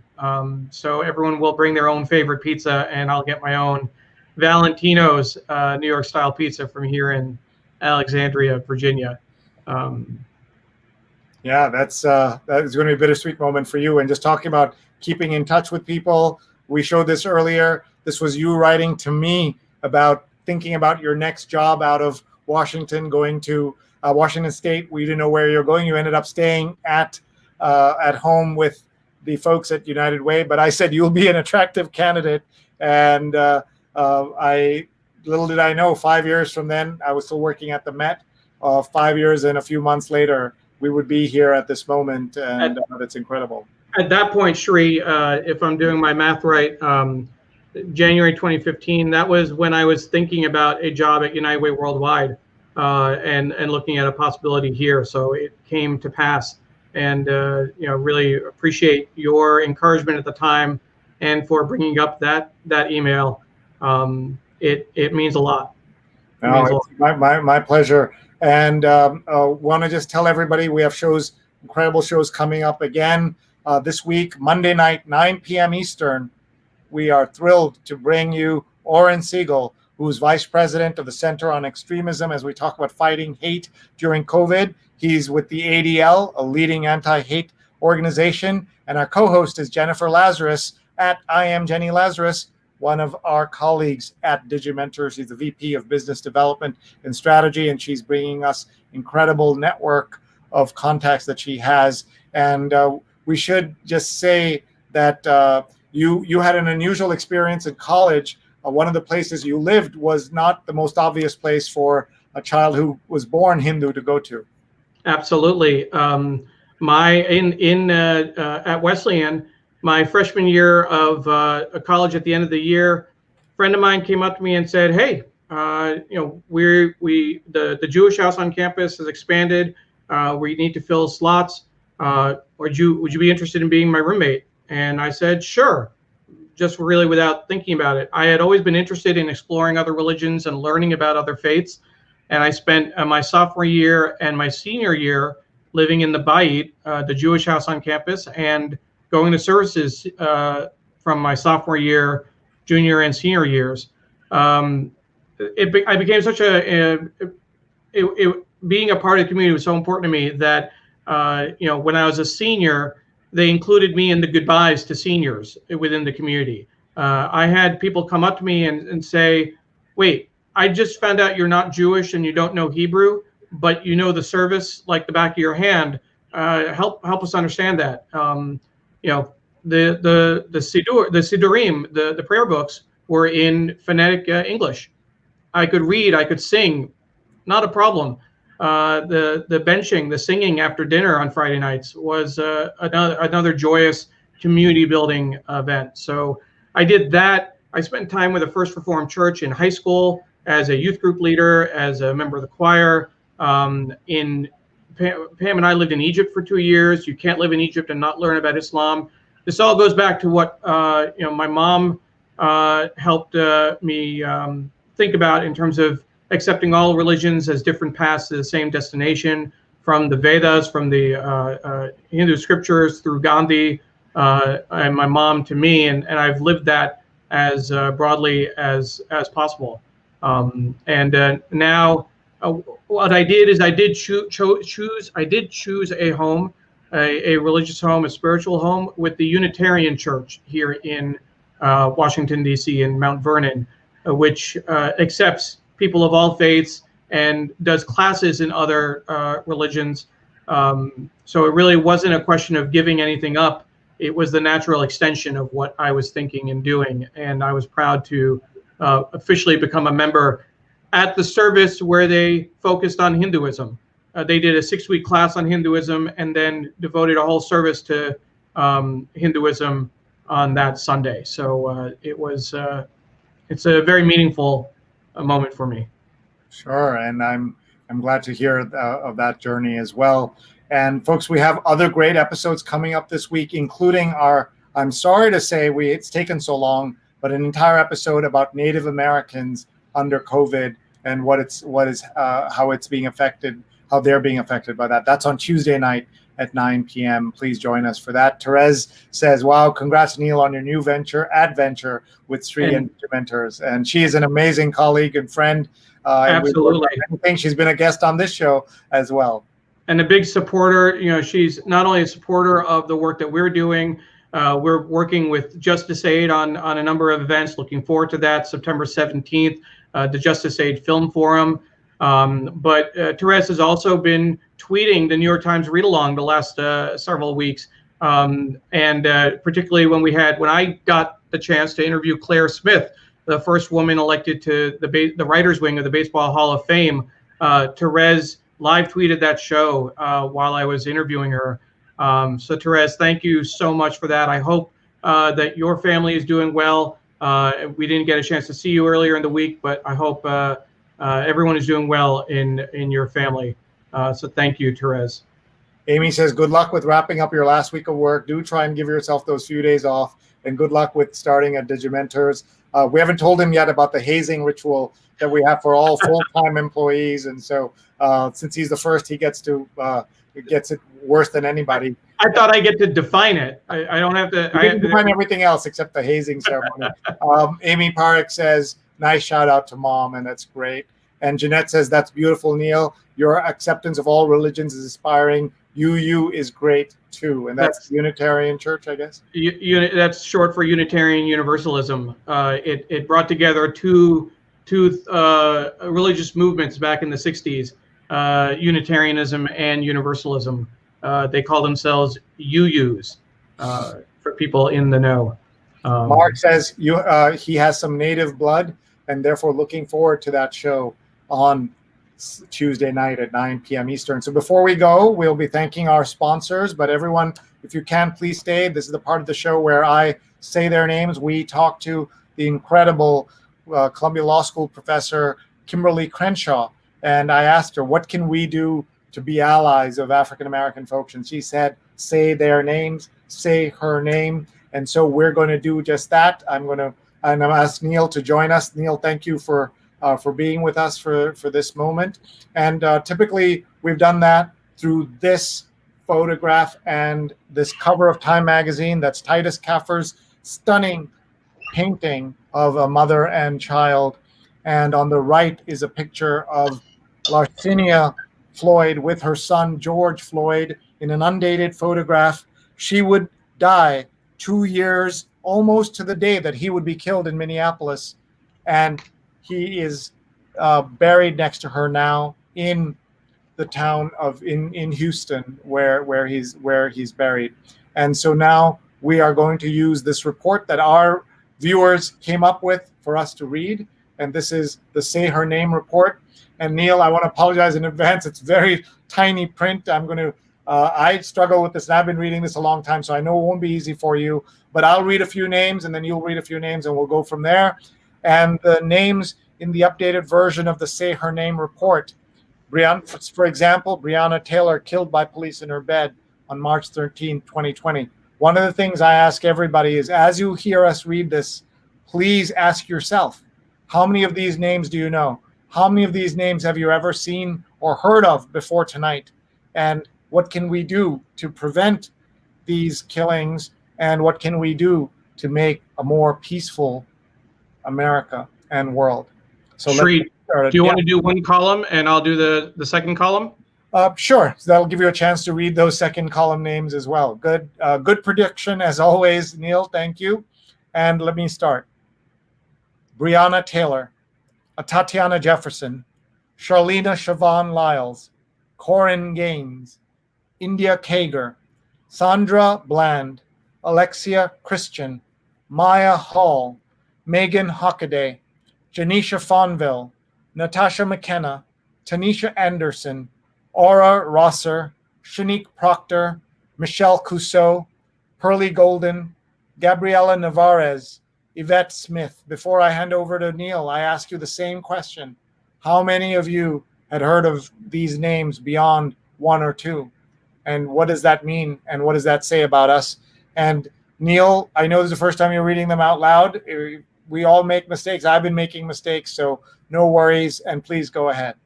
Thank you, Sree. I will note that I chose the column that's a smaller font size, and I'm hoping my progressive lenses will come through for me. Renisha McBride, Miriam Carey, Keon Livingston, Kayla Moore, Shelley Fry, Melissa Williams,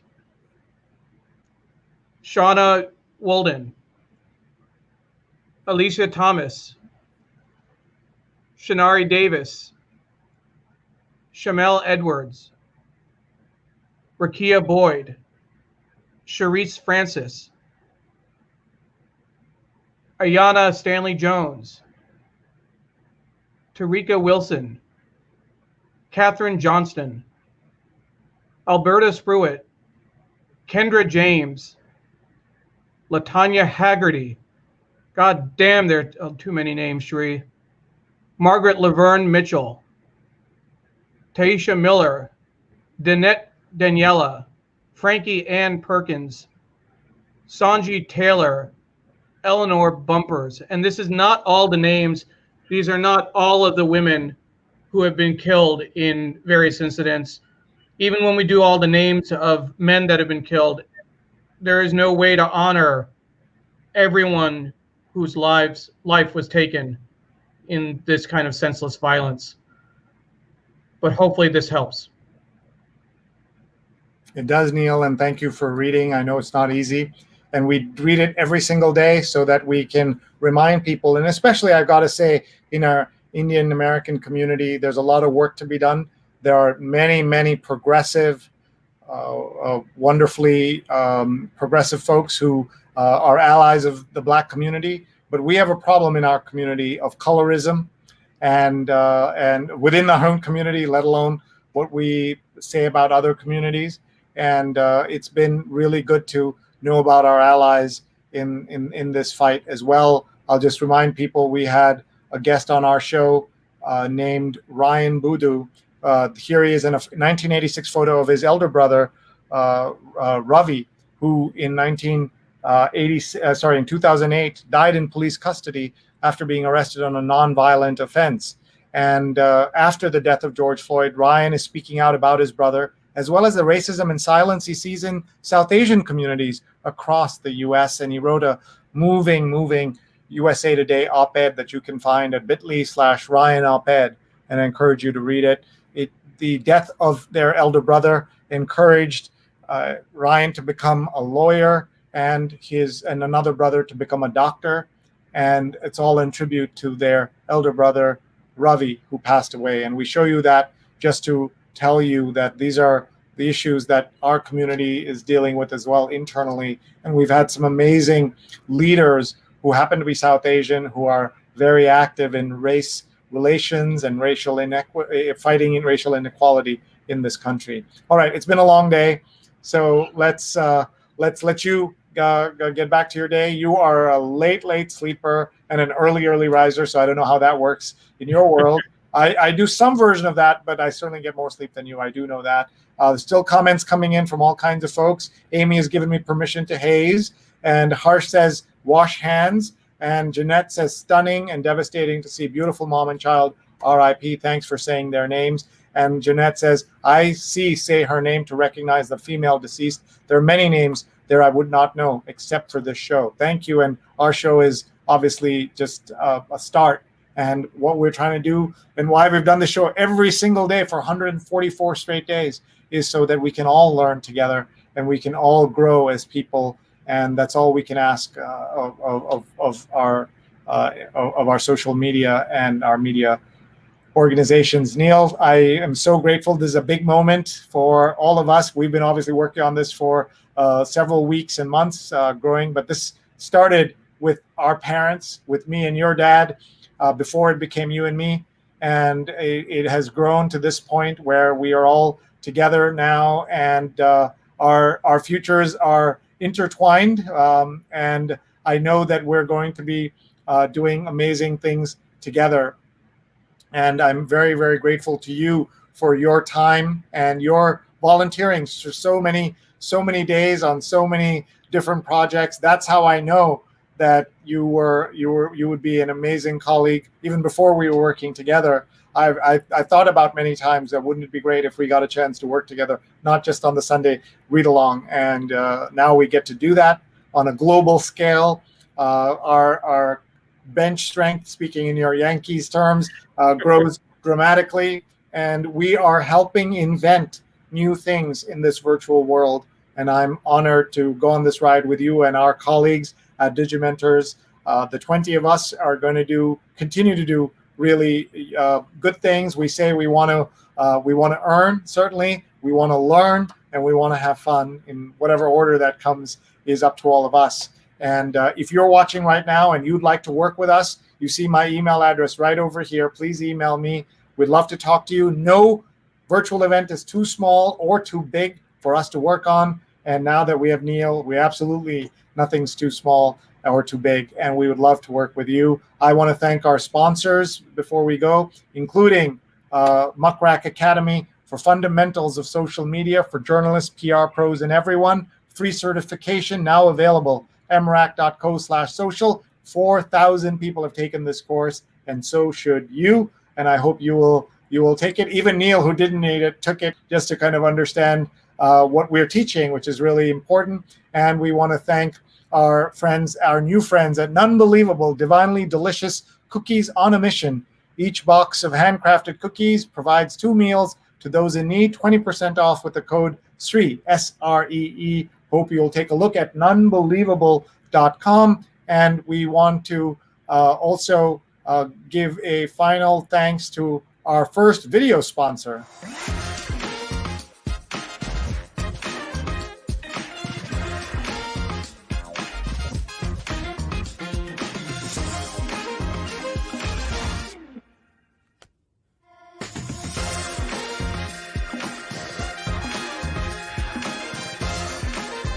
Hotstar Premiere Nights. Watch the year's biggest blockbusters streaming straight to your screen, exclusively on Hotstar.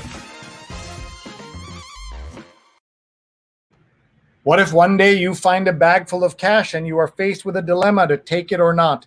Would you take it? Watch Loot Case premiering and streaming right now exclusively on Hotstar. Hashtag Hotstar Premiere Nights, hotstar.com/US at Hotstar USA. You know, maybe it'll take a sponsor to get you to watch a Hindi movie and that has subtitles. So maybe that's the way we make it a challenge. We tell Hotstar, give us enough money and you can market directly to Neil Parikh. That's what we're doing. I want to tell you that I just got a wonderful note from my friend Dan saying, love your newsletter, end of message. That was his entire message. So please check out our newsletter as well. We are so grateful to all of you for being here, for supporting us. And Laura says, wonderful news. That's right. The news was, if you missed it, that our friend Neil Parikh is now joining me and my company full time. And we are just couldn't be more excited about what this means for our families, what it means for us, and how we help our clients. That's what we are trying to do. Excellent service in any way that we can. And so we want to work with you. Please be in touch. Thanks, everybody. Wait, there's some more comments coming. Neil, did you cover all these comments? No, I didn't. I just saw this big one from Kathleen that came in. Wow, Kathleen watched the video. It's gonna block our faces. We're gonna have to lean up to be seen. But she saw the walk that we did, and that was great. Thank you, Kathleen, for watching that. And of course, who else? It was Laura, and my sister was glad that we're going to be working together. Apollo was saying thank you for saying the names, and I think that and Stefan as well. Onward, in terms of Digimentors. Let's see if I can find that right there. That he's watched Hindi movies. Yeah, I skipped over that one. That's not important. It's Onward, Digimentors proud. We are. That's what happens when you have two people producing a show. Yeah, exactly. Before we let you go, what's going to happen with the baseball season? I don't think they ever should have started playing. I think it was a mistake. I think that with the Miami Marlins being sick and the Cardinals having to shut down some games, I wouldn't be surprised if it spreads further and they end up cutting the season short of 60 games, much less the playoffs. Yeah, I'm really worried about that. Yeah, I don't know if you had enough time to research this, but their insurance wouldn't have covered it. That's why they had to play the games. I don't know that it was a question of insurance. I think that the biggest thing is that both the owners and the players were looking at the revenue from the playoffs, from the postseason. The TV revenues were too large, but there are a number of players who, some were able to opt out of playing for medical reasons, and if that was the case, they got paid the prorated share that everyone was getting paid this year.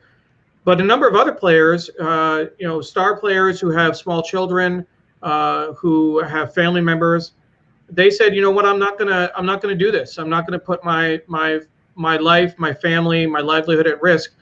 They chose not to play, and they're not getting paid this year. Wow. And my hats off to them. I know that.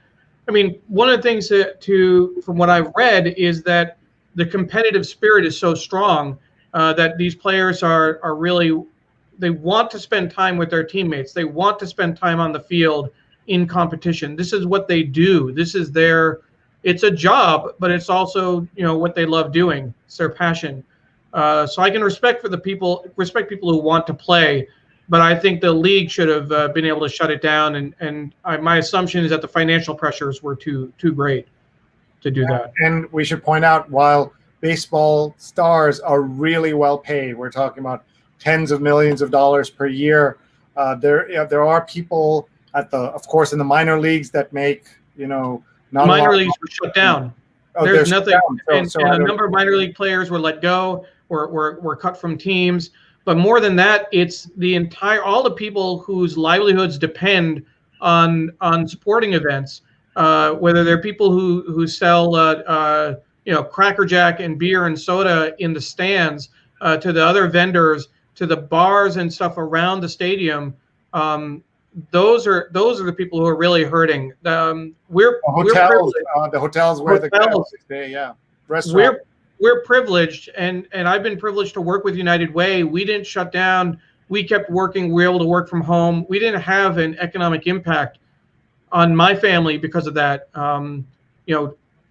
There are a number of people in this country, and that's why you're focusing on not just the health crisis, not just the racial justice crisis, but the economic crisis out there.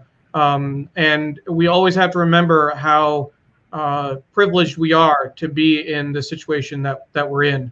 The fact that I can leave United Way and come to work with you full time is not just an honor, but an incredible privilege to be able to do that.